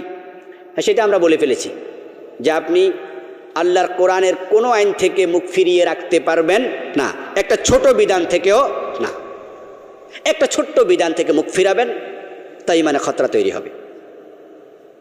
শয়তান মাত্র একটা কথা মানে নাই, আদমরে সেজদা দেয় নাই, শেষ হয়ে গেছে। আর যে একামতে দিন সকল নবীর কাজ, সেটা থেকে মুখ ফিরিয়ে জান্নাতের আশা করা এটা ঠিক নয়। একজন লোক দাবি করেছে পবিত্র কোরআনে সূরা বাকারার ৬২ নং আয়াত ও সূরা মায়েদার ৬৯ নম্বর আয়াতে আলোকে ইহুদিরাও জান্নাতে যাবে। হ্যাঁ, ইহুদিরা জান্নাতে যাবে, খ্রিস্টানরাও যাবে।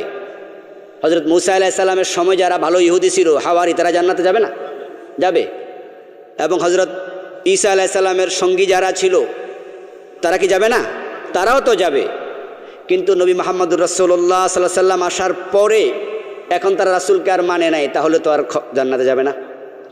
কারণ হজরত মুসাও তো রাসূলের কথা বলে গেছে, হজরত ঈসাও তো বলে গেছে শেষ নবী আসবে, তাকে মানো। তাওরাতে আছে, ইনজিলে আছে। এই জন্য এখনকার ইহুদিরা, এখনকার খ্রিস্টানরা আর জান্নাতে যাবে না, তারা মুশরিক। ওয়ালাইকুম আসসালাম ওয়া রাহমাতুল্লাহ। সম্মানিত শায়েখ, আমি একজন সহকারী শিক্ষক, নিয়োগ লিখিত পরীক্ষায় পাশ করেছি। মৌখিক পরীক্ষা শুনতে পাইলাম টাকা ছাড়া পাশ করা যাবে না। এমত অবস্থায় টাকা দিয়ে চাকরি নেওয়া যাবে কি?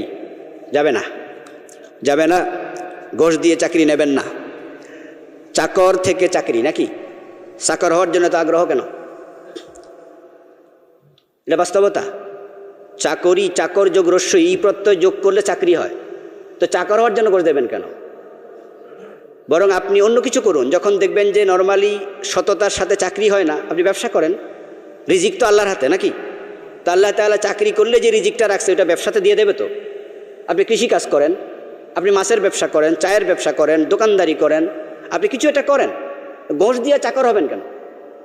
তবে হ্যাঁ, জায়েজ হতে পারে। ওলামায়ে কেরামের কেউ কেউ বলেছেন যদি আপনি ফার্স্ট হন, ইন্টারভিউ হওয়ার পরে দেখা গেছে যারা নেবে 100 জন নেবে, 100 জনের ভিতরে আপনার নাম আছে, এই অবস্থায় টাকা না দিলে নেবে না, তা আপনার হকটা ছুটে যাচ্ছে। নিবে একজন, আপনি একজনের মাঝে ফার্স্ট হয়েছেন, তাহলে আপনি এখন যদি টাকা না দেন নেবে না, আপনার হক ছুটে যাচ্ছে। এই অবস্থায় কোনো কোনো আলেম বলেন যদি তুমি চাও তাহলে এখন টাকা দিতে পারো, কারণ তোমার হক রক্ষা করার জন্য, তবে না দেয়া উত্তম। কিন্তু আপনি টাকা দিয়ে চাকরি নেবেন, অন্যের হক নষ্ট করলেন, চলবে না। আপনি তো পাশই করেন নাই, তাহলে একজন পাশ করছিল, আপনি তাকে সরাই দিলেন, এটা করা যাবে না। তবে আমার পরামর্শ হবে কোনো ঘুষ দেবেন না, চাকরির দরকারই নেই, অন্য কিছু করুন। আল্লাহ তৌফিক দিন। ফজরের সুন্নাত ঘরে আদায় করলে মসজিদে এসে তাহিয়াতুল ওযু পড়া যাবে? একদল আলেম বলছেন পড়া যাবে, ওলামায়ে হানাফ বলেন যে পড়া যাবে না। ওয়ালাইকুম আসসালাম। শ্রদ্ধেয় হুজুর, সবিনয় জানতে চাই, তাগুতি শক্তি তথা রাষ্ট্রশক্তির রোশানলে অন্তরে তাণ্ডবের শিকার সাধারণ জনতা, এক্ষেত্রে সুদ মুক্ত ইত্যাদি হতে বেঁচে থাকা সুকঠিন হয়ে যাচ্ছে। অসংখ্য মানুষ দরিদ্রতায় ভুগছে। নাজাতের উপায় কি? নাজাতের উপায় নিয়ে তখন কথা হয়েছে। যদি আমরা নাজাত চাই, দুনিয়ায় চাই ভালো থাকতে, আখেরাতে মুক্তি পেয়ে জান্নাত পেতে, তাহলে আমাদেরকে আল্লাহর দ্বীন ইসলাম সব জায়গায় কায়েমের চেষ্টা করতে হবে। ইনশাআল্লাহ ইসলাম অর্থ শান্তি, এক পর্যায়ে শান্তি এসে যাবে। মানুষ যখন আল্লাহর আনুগত্য করবে সব জায়গায়, তখন শান্তি প্রতিষ্ঠিত হবে ইনশাআল্লাহ। জাযাকুমুল্লাহ। আসসালামু আলাইকুম ওয়া রাহমাতুল্লাহি ওয়া বারাকাতুহু।